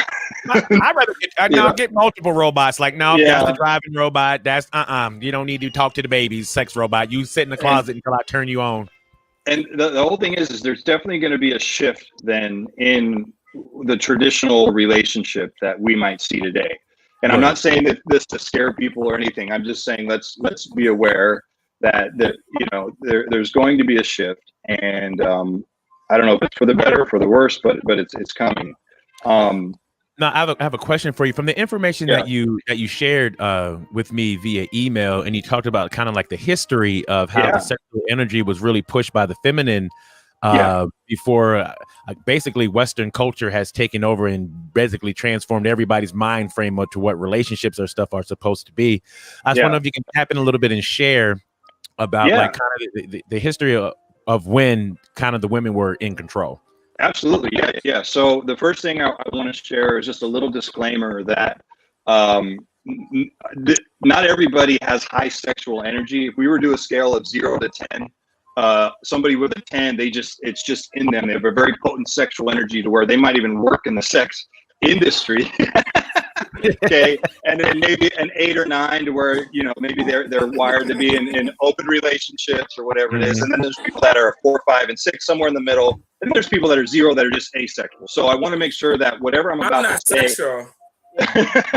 it might, you know, it may not register. It might bring up some flags within you, and that's fine. So there's a lot of anthropologists, and it's one of those where it's about a 50-50 split. You can ask some, they'll say yes, some they'll say no, but there's a lot of evidence going back pre-agriculture, which is about 10,000 years and further back, that most societies were led by females. They were female-dominated societies, and they were hypersexual. And this is actually based on the women's decision. And it might sound strange now because the stereotype is the woman holding off sex for a man and all this stuff. Where, well, actually, I need to back. Okay, so yeah, there's that. With most ancient societies were led by females, and during this time, there was almost no war. When they look at all the bodies that they found during that time, there's very little incidents of violence. All the hieroglyphics and the stuff that's been graffitied on the walls, no evidence of it. Was mostly a lot of just porn, really, and just sexual expression, but there was very little violence. Only violence would be hunting animals and things like that. So there's this theory that, okay, if we have female leaders, it might keep things calm. Well, why is that? Well, the idea of marriage, of monogamy, really didn't exist. Everybody was having sex with everybody, and it was more of a spiritual act and a connecting type thing, where, oh, there's a lot of tension here. Let's make this person have an orgasm. They'll relax and become more in tune with the environment. So one of the things I mentioned, there was a tribe, that Native American tribe called the Wendat tribe, which is kind of located near Detroit. They had a tradition where if a woman was sick, she'd sit on a throne in the middle of the village, and all the women in the village would come, and the woman would kind of do some type of ceremonial thing, snap her fingers, whatever it is, and all the women would run off and grab a mate of their choice, a male of their choice, or female, and it doesn't have to be somebody they're living with, whoever it is. They bring them back, and they all have sex in front of the sick woman who's on the throne. And the belief was that females have this sexual energy that is so strong that it can heal anything. And this tradition, and this tradition occurred for, you know, was carried on for thousands of years, and you wouldn't think that they'd carry on a tradition if it didn't work. And now that we're able to scan the brain and see how the brain activates during sexual arousal and things like that, that it does tap into, you could say, superpowers, but it releases healing hormones that basically help the body, help the way you feel about yourself, and then help the way you interact with society. So why did they stop? If it was working for so long, why did it end? Well, our good old Western, my ancestors, European Caucasians who came over to the Americas, very religious. They witnessed this, and they put a law into place, the Indian Act of 1847. I have it written down, 1847 or 18, something like that, where basically it prevented any kind of tribal activity that went against the Bible. And it was all, and so, and this, you can find evidence of quote unquote the white man getting people disconnected from their sexual energy, going back to there was a major shift when agriculture was created. So even before this, a lot of these theories came from the study of bonobos. So bonobos they're like orangutans, but they're slightly different in that we're a 98% genetic match with orangutans. We're a 99% genetic match with bonobos. And so when they observe the behavior of the bonobos, they're noticing a lot of similarities and things like that between humans and these creatures. Wait a minute. If a human has sex with a bonobo, is that still bestiality, or can you be like, nah, son, that's 99% me right there, son? Like, can you bang a bonobo? Like, you risk getting your arms and legs ripped off. That's the only thing. If you're not good, you better be good. Yeah. You know, because they're pretty strong. You know, pretty buff. You know, they're the equivalent of like 10 Mike Tysons, and that's the female ones who are actually stronger. So, but here's the thing about bonobos: they're female-led societies. And the women have an average of 8 to 10 different sexual partners per day. Every day, or just when they're in heat? Every day. every day. So these are the only species, humans, animals, and dolphins are the only species on the planet that have sex for reasons other than reproduction. When do they eat? In between, I guess. But and the female bonobos have within their partners, it might be 5 female partners they have sex with and 5 male partners. So they're bisexual. And they have very large vaginas with very large clitorises, and they'll hug the other females and just rub their vaginas together. Until they literally, you can watch the video on YouTube, and then they'll get off and just kind of pass out in orgasm. They do this all day long. And the belief is that it connects the community of them. It's a kind of a peacemaking activity. Hey, and they got any videos of that? Yeah. You can go right now. You go on YouTube, on YouTube, and just type in bonobo sex, and you'll see a minute and a half clip of it. I'm not gonna do that, but okay. They have them in zoos, but they realized quickly they couldn't keep them in the main part of the zoo. They put them in the back where it's kind of like the old video stores in the 80s with the little protective thing to the adult room in the video store. They put it in the back. You got to walk through the beads and kind of go to the back. That's all they're doing is having sex all day long. Turn up with the bonobos. Yeah, but so if we're 99%, and again, I'm not saying that we're going to turn into this giant orgy society. Yeah. But there's a source there that's untapped that most of us have been taught to repress. Word. And again, if your sexual energy is at 0 from 0 to 10, if it's 0, 1, or 2, then maybe you're not wired for this. That's fine. But if you're a 6 and you're kind of on the fence of, I've been taught because I've followed this doctrine my whole life that tells me not to go there, but something inside me wants to go there. Yeah. I hope that you look a little deeper into it and see maybe there's, an erotic ghost who lurks within who you need to connect with. Do you think? Oh, go ahead, Cheese. I think I'm a bonobo. Bonobo. Yeah, that one too. I think I'm that. We both are. I was thinking like Ginobili and Bonobo together, like that basketball player. Now, just random question. I don't know if they have the scientific data to back this, but maybe when the Westerners came, do you think that since for years they've repressed their sexual energy, that's why they didn't even consider what these people were doing were a health type of thing or medicinal type of thing or spiritual type of thing? Do you think that they've been, they've told that they've been wrong this entire time and sex is wrong and don't have these feelings are bad, you can't feel those, and naughty, you're going to hell? You know what I'm saying? I'm pretty sure hearing that for hundreds of or thousands of years will probably make you, suppress your energy. Well, here's the thing. In the bonobo society, what they observed is the males are always scheming to take the power from the females. And this is in every primate society, monkeys and orangutans and all that. The males are always scheming to be top of the hill. And so the belief was that humans, the women were on top of the hill because they were actually very similar in size 10,000 years ago. It was just that the men had slightly bigger hands, a little bit bigger forearms, but everybody was, 5'5" and 125 pounds or something like that. Very similar, muscular, majority. And so with knowing that the men are always scheming, the belief was that the men finally got the power when agriculture was invented. When agriculture was invented, nobody had this idea of property. But once agriculture was invented, farmers started having these properties. And then when they were going to die, they said, well, I don't know who my kids are, and I want to pass this property on to my kids. That's when this concept of marriage was invented. Because before that, everybody was having sex with everybody. It was the village that raised the child. Every female, they had the kids called them. Well, the kids knew who their mom was. They didn't know who the dad was. So there was no term for dad. It was just every male in the village. The kid called them a term that would translate to uncle dad. You're just a male that's in my circle. You're going to teach me some male stuff. So what happened was the invention of agriculture, invention of property. At this point, they separated everybody off into couples, and the men started viewing women as their property. And they basically put them up in the house, said, your job is to have babies. That's where women's bodies started to change from being these strong figures that could really put men's in their place to curves and things like that are really designed for nurturing babies.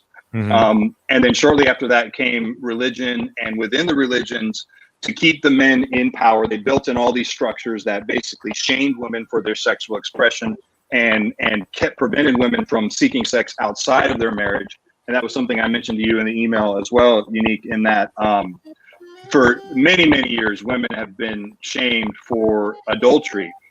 Even as early as the 1800s in America, if a woman went out on her marriage and had an affair, it was the death penalty. Wow. Was the extreme end, and then the lighter end of the sentence, depending on how angry the people were, she'd get whipped and have to spend 3 years in jail, and also have the letters AD branded on her face for adultery. Wow. The letters AD. Yeah. That's crazy. And if a man went off on his wife, it was just 3 days in jail. And that was if she was ugly, but if she was hot, they was just like, you better get her, Todd. he get a trophy. Yeah, right.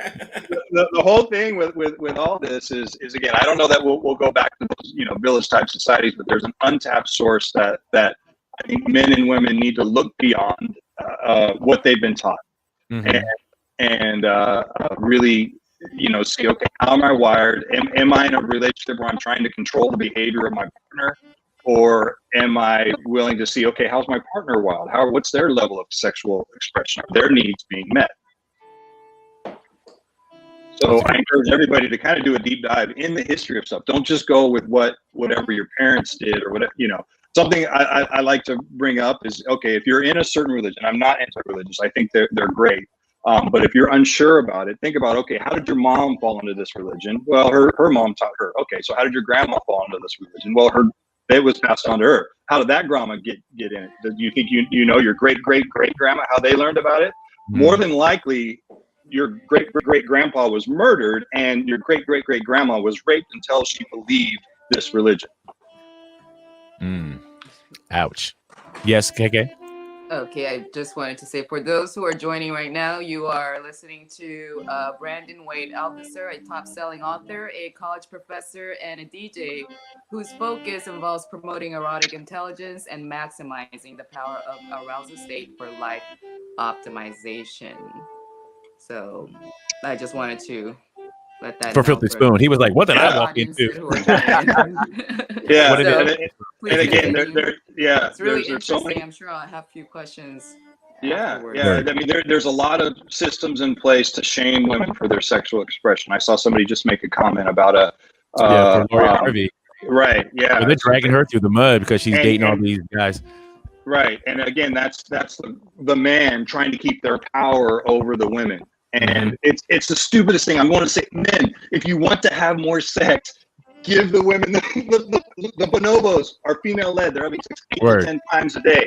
The more we shame women, you're shooting yourself in the foot. And just about every one of these school shootings and mass murders are usually connected to the male not being able to find a mate. That's crazy.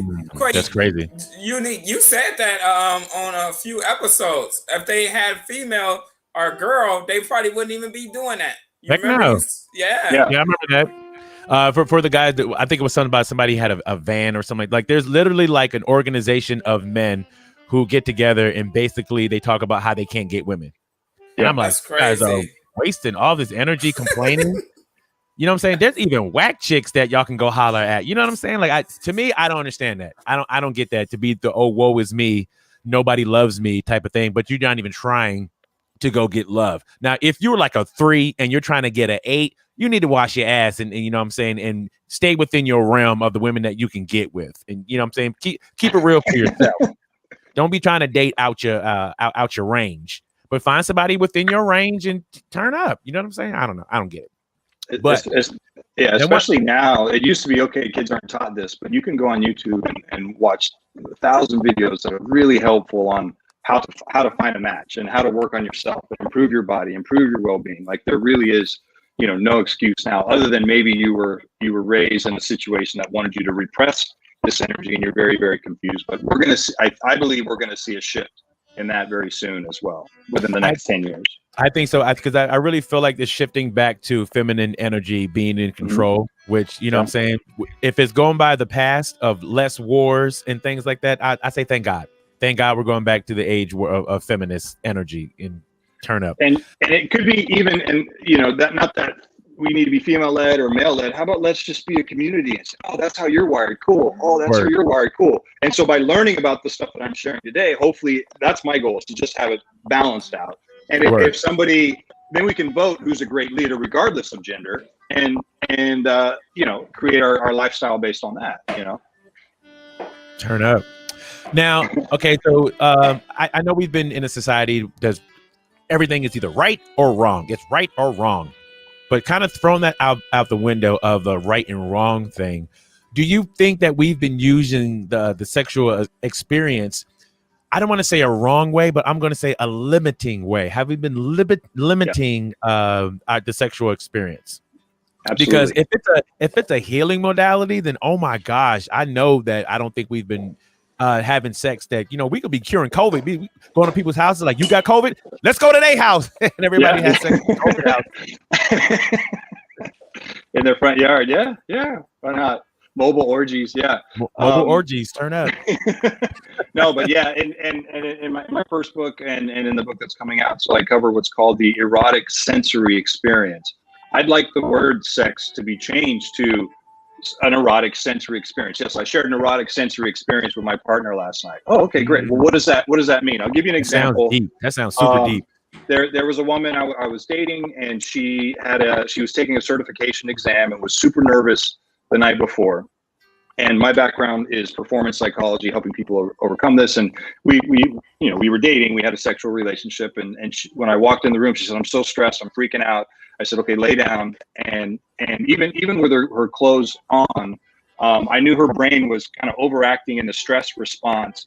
And I had her go through a visualization of how well she was going to do on the exam. I said, "You're going to open the page, and that first question, it's just going to make sense. You're going to lock into that flow, and it's going to be a beautiful thing." And as she's doing this, I'm touching her in an erotic way. I'm giving her a massage, erotic massage,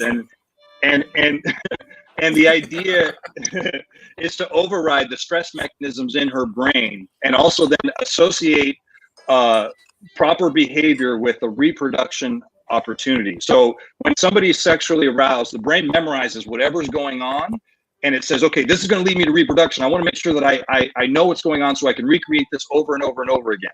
Oh, wow. And I'll explain that with an example from a soda company in a second. But basically got her to the point of orgasm while she was having a visualization of success on the exam.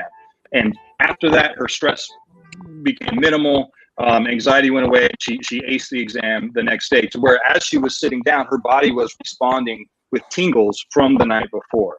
Wow. So this is an example of a way to use an erotic sensory experience to enhance performance. And athletes were the old boxing adages, don't have sex the week before a match. I'd say, no. Get your wife, have her sit on top of you and visualize step by step of the fight while she's pleasing you erotically. So it tattoos the visualization onto the brain, and the performance occurs more effectively. Again, this is assuming somebody's comfortable with their sexual expression. Hey, Yes. Quay. Yes. DJ Unique, I got a test tomorrow and I'm nervous. You got what? I got a test tomorrow and I'm nervous. Okay, well, all right, well, close your eyes. I mean, hey, maybe you are a bonobo, man. Hey. I think he is. And he's a female bonobo at that. Yeah. Watch your mouth, boy. Grown folks talking. Yeah. Call Camille. Why are you gonna tell me about your test tomorrow? I don't care about your test. Anyway, go, man. I do like changing the phrasing of having sex to having a sensual, a sensory experience. A sensory experience, because it really is. Yeah, and when we think of great food, that's what's going on. So back to, all right, how to use then erotic energy to program your brain. I'm gonna grab something real quick. Okay. So I'm Brandon, right. Tanya has a test tomorrow, so I'm just letting you know that. Oh, okay. All right, Tanya. He's a college professor, Tanya, so he knows how to teach. Turn up. Yeah, but I don't share this with my students the night before the class before the exam. That would be probably a little bit, I don't know, unless it was a sexual psychology class. But okay, so one of the things I was going to do a TED talk on before the pandemic, and my next book covers this, although it's through a story with a female lead character. It's an erotic self-help detective thriller on this next one. But one of the things she has to learn is the power of her brain when she's in a sexual arousal state, when she's not finding clues on the case she's working on. It's through the erotic sensory experience that it expands her awareness to then recognize information to catch the murderer in the case. So and then I mentioned the soda example. So if well, let me back up. All right, so there was in the Super Bowl in 1992, and I think we might have mentioned this the last time I was on. There was a Pepsi commercial, Super Bowl 1992, and it was a very famous Pepsi commercial. Do you remember who was the female lead in this Pepsi commercial? 1992 female lead Pepsi commercial. No. Is it a famous actress? Supermodel. Supermodel. KK, do you know who's the supermodel? 1992 famous. All right. Well, any of the She had a mole. She had a mole on her face, right? Cindy There you go. Crawford. Yeah, Cindy Crawford. Okay, Cindy Crawford, okay. And known for the mole. And so it's like, geez, when was the last time you thought about that? How does the brain remember that? Okay. And then and for men and women. And then after that, it was Britney Spears. And then I think, Beyonce was a Pepsi spokesperson, and then Nicki Minaj, and then more recently is Cardi B. So what they figured out from that very first one is, we all know sex sells, right? But what's going on there? So let's say this is a can of Pepsi, okay? If an attractive woman is drinking this, what goes on in the brain? If I was just saying, hey everybody, I'm a Miami Dolphins fan. Here's a Dolphins Pepsi, okay? You should drink it because it tastes good. So here's a drawing of the brain, all right? Mm-hmm. And if I'm just talking about the Pepsi, you'd only see the front part, this little green thing light up, a very small part of the brain light up. It doesn't really see it as very, very important. If I'm just a regular person who's just talking about Pepsi, not very attractive, just kind of nougat. If you have somebody who's doing it in a sexual way, who might be, and you don't necessarily have to be sexually attracted to them, but there's something inside of you that knows that they're the type of person who gets a lot of sexual opportunity, you'll see the brain light up this. Wow. Okay. And what specifically is going on is the amygdala. It's kind of in the non-conscious area. It's kind of this control center of the brain that's either keeping you from danger, and it's guiding you towards reproduction opportunities. Is this male and female brain reacts like that? Yeah. Okay. Yeah. And again, if somebody is, and when I say reproduction opportunity, this part of the brain, if somebody is, lesbian or gay, it still lights up, because it's a different part than that knows that you can't create a baby with the same sex. But it's still one, and reproduction opportunity, human connection, all the other stuff that goes with sexual act. So it lights it up. And it memorizes whatever's taking place, because it says, okay, there's a sexual opportunity here. I want to make sure that you can go to this over and over and over again. So as Cindy Crawford's holding that Pepsi, the brain is saying, all right, if I get this Pepsi in my hand, I'll have a sexual opportunity with somebody that looks like Cindy Crawford, or that has the same sexual energy as her. So even if you're not again, if you're a straight female and you only want males, it's still gonna, guide you to that. And so when they have these ads with the sexy people in it, the next day the person will be in the store, and non-conscious mechanisms in the brain will say, whoop, there's that Pepsi, there's that thing that's going to lead you to Cindy Crawford.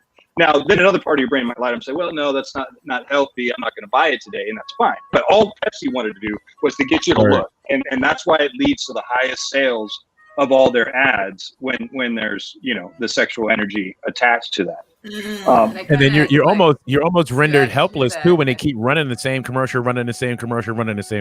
Sorry, go ahead, KK. Yeah, to add to that, I feel like it was directly charged. The sexual energy was directly charged when Carl's Jr. They were having, like, Paris Hilton was on the board. Yeah. I mean, we all knew exactly what they were doing when that commercial was on. And you don't even have to be attracted to it, but for the week or two following, every time you drive by Carl's Jr., the brain says, hey, there's that thing that'll lead you to a reproduction opportunity. And so when I was doing that with my woman I was dating who was taking a test, I was tricking the brain into associating doing well on that test with a reproduction opportunity. And as she goes through the visualization, it just falls into place. And it works. Again, this is because she was comfortable with our relationship and her own sexual energy and all that kind of stuff. If somebody has a history of negative connection with sexual energy, you can kind of, it might work against you, but it's important. It's important to, I think, for everybody to, if they do have those wounds, to do whatever's needed to work through them if they can. Word. Right.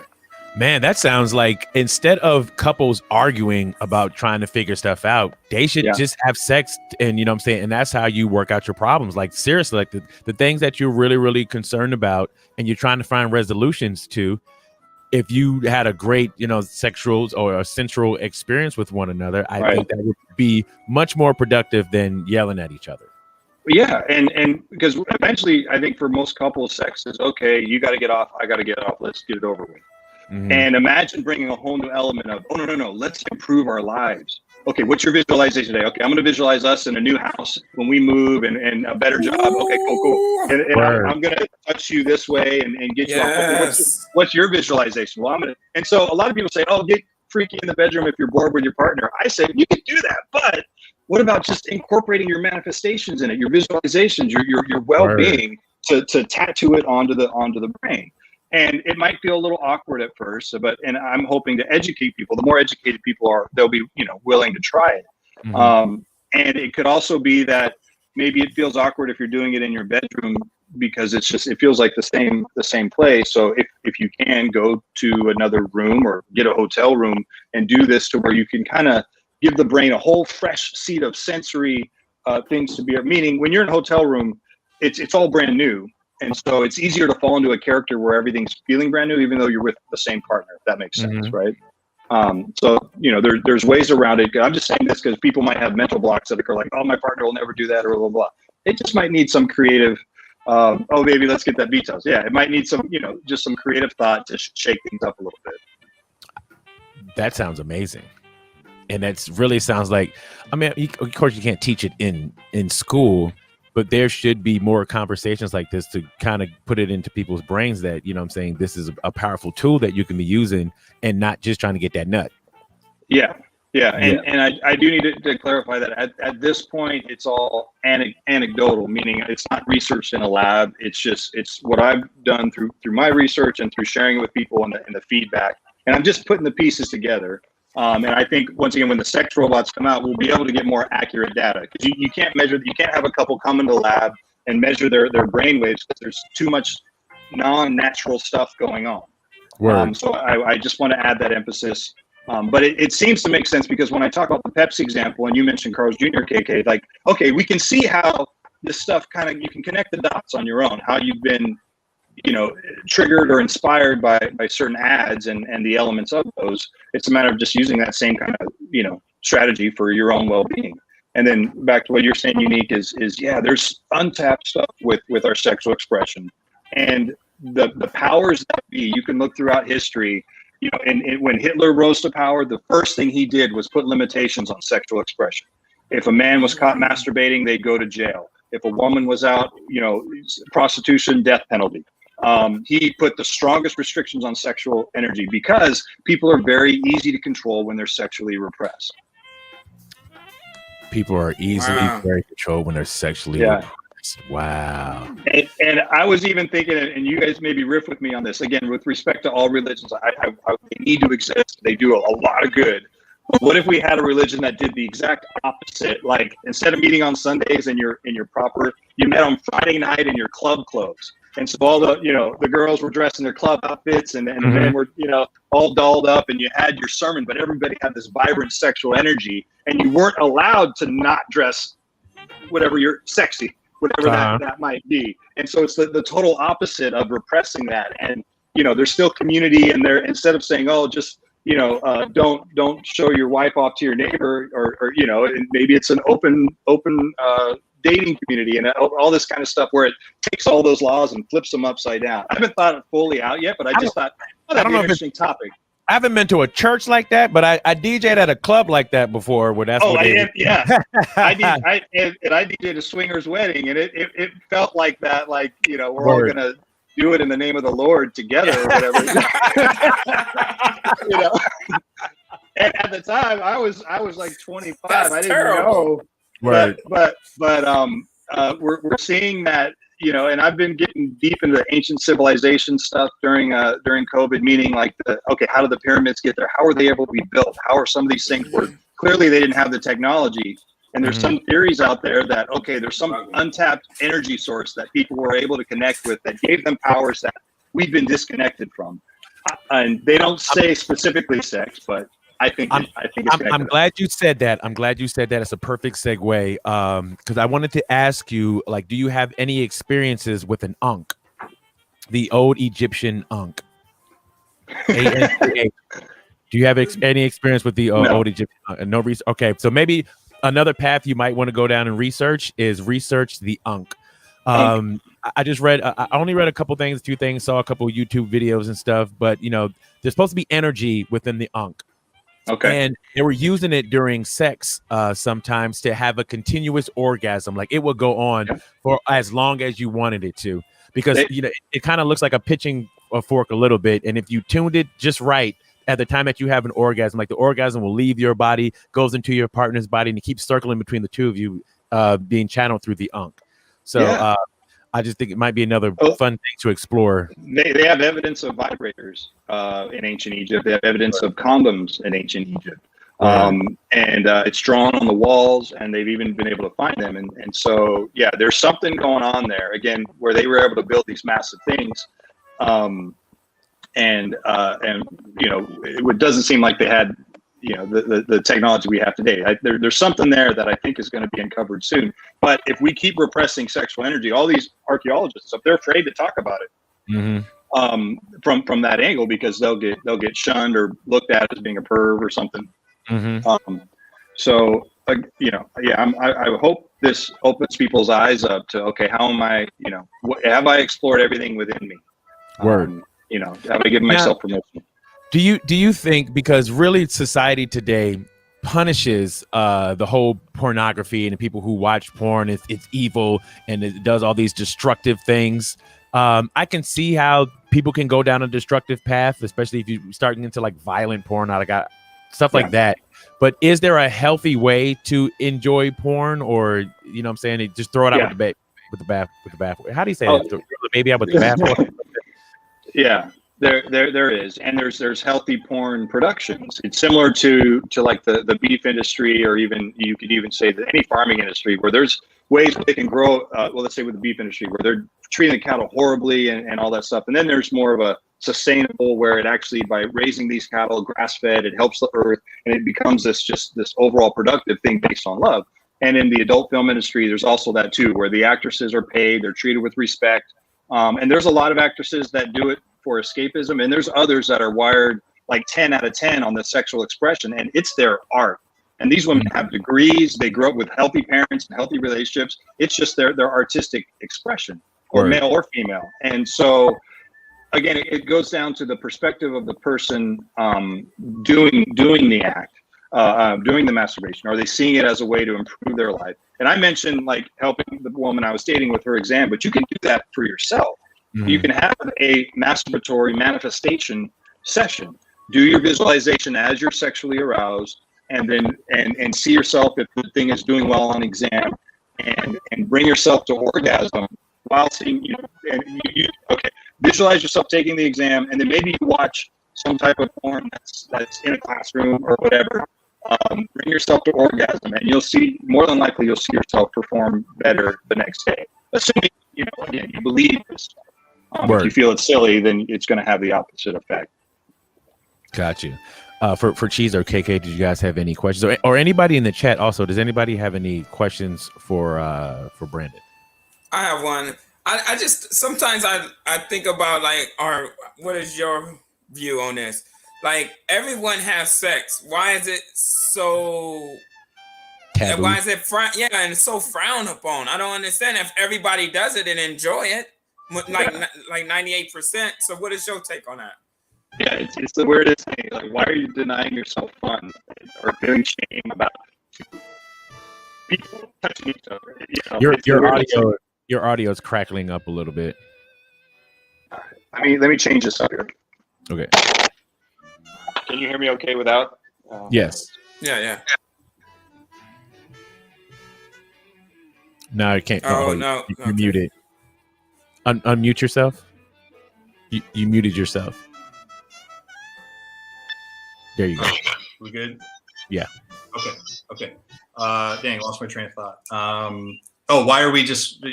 It's a societal thing as far as why is people feeling shame with their sexual expression. If we all grew up, 10,000 years ago, it's probably it was the norm. It's what you saw, so that's what you did.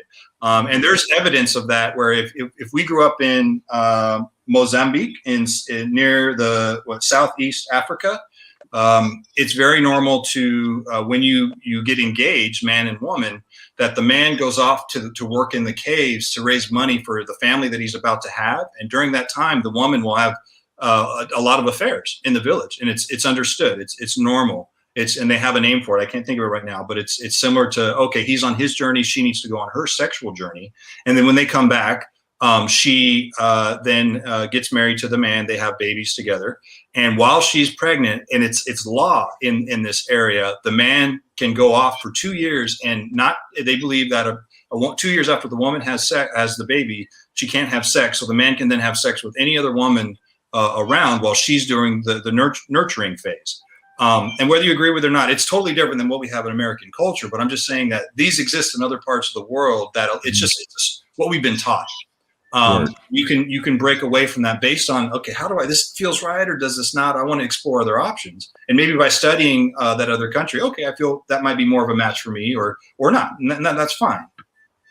But I'd say it's a socialized behavior. Word. Miss KK, do you have any? Oh yeah, for me the question is on your book, really, like, what would be the age range that you would recommend your book for? I wouldn't necessarily think a young 18-year-old, someone who is new to this, part of their phase. I don't know if they would be mature enough. What do you think the maturity level of your book would be for? When will it be of value to them? That good question. Because there's psychological age and chronological age. So meaning somebody could be chronologically 18, it says on their driver's license, but maybe they're psychologically 25. So I would imagine that at least in their 20s psychologically, I wouldn't think a teenager would be ready for it. It's better if somebody's done a little bit of dating and they've explored it. So I would say, psychologically 25 and up, but certainly a 21-year-old could read it. And I've had that. I've had a lot of readers in their mid-20s, and they've realized they've been raised in occult-like situations that they've ran away from, and a lot of people have viewed it for the positive. But certainly with this, and even like with sex robots, if you're dealing with sex, there's going to be people that take it the wrong way, use it for abuse, to abuse others. And at least in the book, like you need. But and you read the book, like the character, he gets to a point where he does use the powers for abuse, and you see what happens to the main character. Mm-hmm. And hopefully the reader, they'll see that when it's used in a negative way, these powers are used in a negative way, it can destroy your life very, very quickly. And so you'll see the character redeem themselves from it. So I would say if the reader has the maturity to get to that point and get through that point, then they should be fine over the age of 18. Again, assuming they're 18 going on 30. if that exactly, because I know some of the books, I haven't read the book, but I know some of the details as to, physical has to match the mind in order to actually, just because you follow the instruction as to what to do with the physical does not necessarily mean, I'm doing what it says in the book. Right. Is she not getting the response that I'm looking for? Because clearly you don't know what you're looking for. You're just doing what you think is what. Yeah. Like, for example, there's a scene where the male character, he's a 29-year-old college professor, and he's being taught how to spank a woman erotically on the booty, right?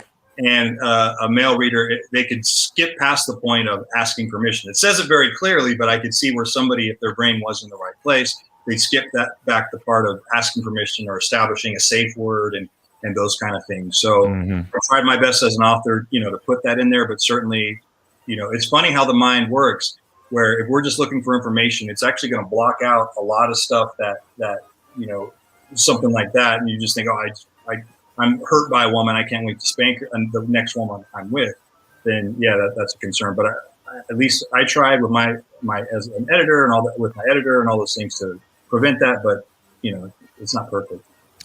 I'm glad DJ Ham said this, because I'm on my third people now that I'm working with to try to get this turned into not only just a movie. I see your book being a series on Netflix, and I can see everybody binge watching this. So many different audiences will enjoy this. You have the self-help audience that, you know what I'm saying, this is very, very, I think it's powerful for men to really, really get into this book and get into this character, especially men who don't know their own sexual energy or sexual power.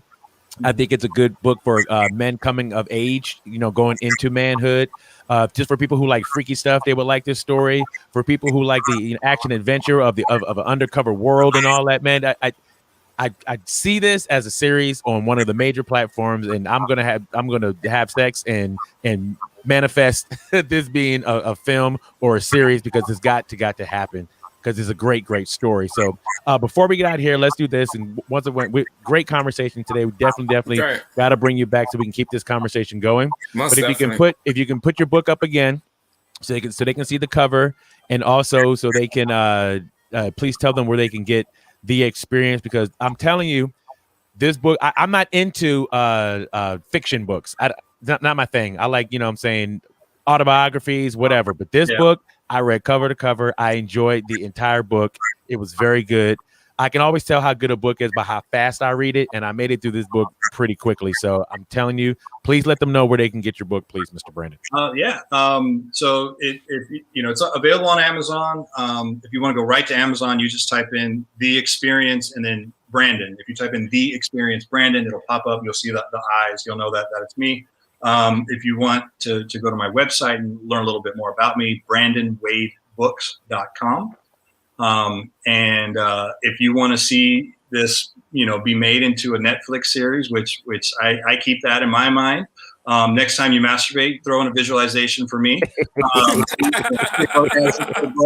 Let's get some universal consciousness flex in this book towards, those people at Netflix. Hell yeah. It's the whole thing is designed to help people, understand themselves better. And then for those of you who are female readers, this book does have a male lead character, but the one I'm working on right now, and it hopefully will be out by the end of the summer, or sooner, has a female lead, and she's very, very likable and goes through a very similar adventure, but through a female, with female themes and bonobos that I share with you guys and things like that. So and even though it's a male led character, there's some powerful females in this book, like they are the true teachers in this book, and it's are female. Yeah, 90% are female, and they all say, "Why aren't men reading this book?" Hell yeah, that's the most common thing, and women get a lot out of it too. Because what was funny is I had got the book because after KK had read 50 Shades of Grey, I was like, "Oh, baby, she'll like this one," so I got it for her. Yeah. And then I ended up being the one that was reading it. You know what I'm saying? Laying on the bed with my feet kicking up in the air, like, "Ooh, girl!" Like, yeah, it was good. All right, one more thing of business before we get out of here. This is Black History Month, so we're doing this thing with all our guests, is trying to see, will you be invited to the cookout? If there's a cookout going down, we want to see, will Brandon get invited to the cookout? So I'm going to ask you five questions. Okay, 5 questions. We haven't been invited yet either. Oh, okay. I'm going to ask you 5 questions that's stereotypically supposed to be known about Black culture, Black history, to see if you will be invited to the cookout. Okay. Here we go. Question number 1. Brandon, are you invited to the cookout? Who hosts the battles in 8 Mile? Oh, that's a good one. Mekhi Phifer? Mekhi Phifer is the actor, but who did Mekhi Phifer play? Oh, I tell you what, I auditioned for that movie. The guy who shot himself in the foot or whatever. I auditioned for that character. I don't, in real life. Shoot, I don't know. I'll give you a hint. You can either study the past, the present, or future. Future, yes. Oh, okay. You got number 1. Detroit. Okay. He didn't get that. He got it. He got it. So far, you got macaroni and cheese on your plate so far. Here we go. Yeah. Brandon, are you invited to the cookout? Here we go. Question number 2. What is the name of Prince's character in Purple Rain? Oh, man. Oh. Boing. I'm gonna fail on that. I don't know. Does anybody in the comments know what is Prince's name on Purple Rain? What is his character's name? Anybody in the comments? Help him out. Feather. Somebody help out Brandon. Come on, help him out here. We want him to come to the cookout. DJ The Force is correct. It was the kid. Kid was his name. Oh man. There we go. I got one. In the movie Enter the Dragon, I watched it the other day and I noticed that the actor Shonuff from The Last Dragon, I saw him as an extra in Enter the Dragon. Wow. What? Rest in peace to that guy. Turn up. Where Jim Kelly goes back to his roots in LA to the karate class, and they show Shonuff doing the punches there. So the first 20 minutes. So wow. Maybe I'll get in through the side door at the cookout. Maybe here. Side door at the cookout. You still got 3 more. You got 3 more tries. Damn with that one though. That was a good one. You got 3 more tries. Here we go. Number 3. Brandon, are you invited to the cookout? What is the name of the man who created the famous Amos cookies? Oh. My brother came up with a lot of these questions. He knows a bunch of random stuff, so this is one of his random things. Man, I don't know, but I know they're about 450 calories a bag, and I love them. A little bag, 450. Was Amos? It would be, it must not be that obvious. Kind of is. Okay. I'll help you. I'll give you another hint. Okay. Disney made a movie about a robot that cleans up. What was that robot's name? Man. Or the Chocolate Factory. He was in Chocolate Factory? Willy Wonka? Some kind of close. Oh. Kind of close.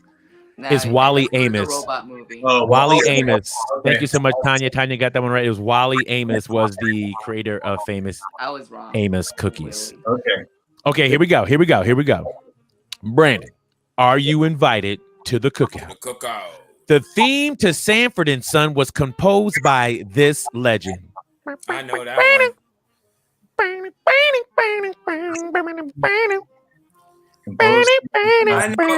I can help him with that. Really? Who'd you say? Quincy Jones? You are correct. Right. You are correct. Yeah. So far you got 2. You got 2 out of 5. If you get one more correct, because that's the majority. If you get one more correct, Brandon, you can come to the cookout. Here we go. Question number 5. Brandon, are you invited to the cookout? What is the name of the pit bull in Next Friday? Wow. I don't know that one. In the movie Next Friday, what is the name of the pit bull? Oh, man. I know Friday. And I won't even say pit bull. I'm just going to say dog because it wasn't a pit bull. It was like a boxer or something like that. But what is the name of the dog on Next Friday? Damn. Man. I know Friday 1. We would watch that we'd roll the TV out on a cart and we'd watch it in the street because we wanted to feel like that we were living it. It was kind of like the virtual reality, watching it on our front lawn Friday 1. But Tanya's helping you out here. Yeah, it starts with a English C. Bull Terrier. Carl?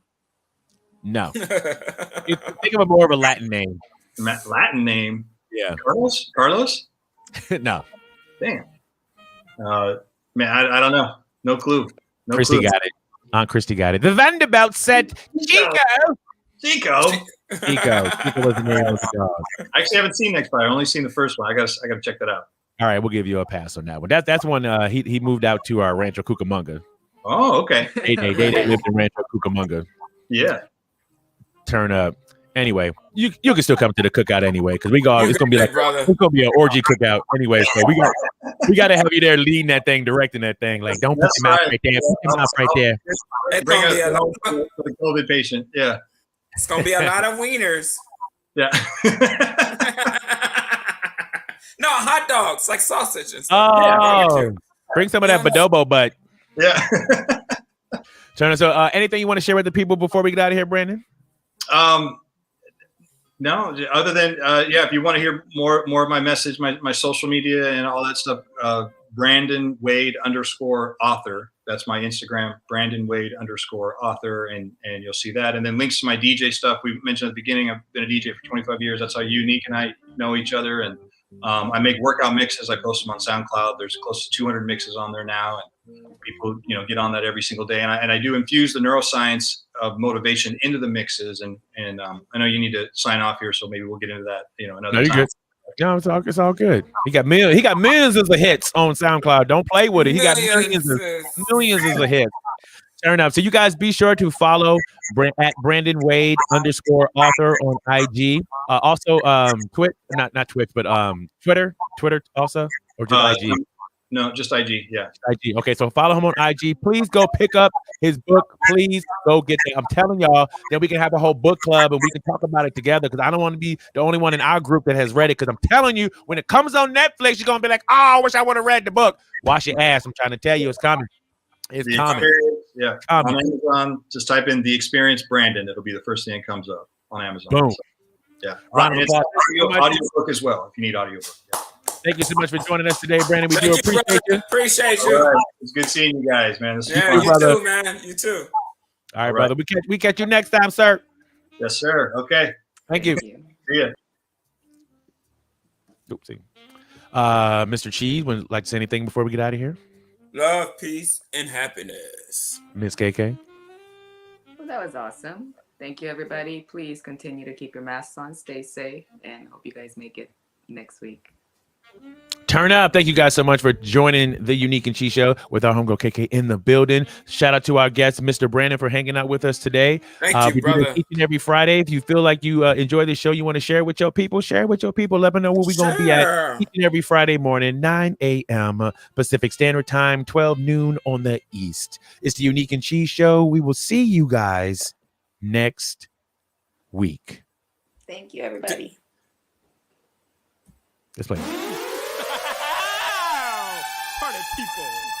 Cheesy. Unique. Yo. Yo.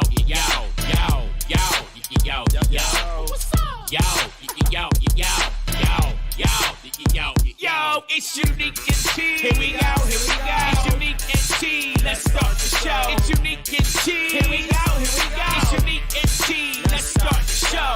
Ha. That was cool, right?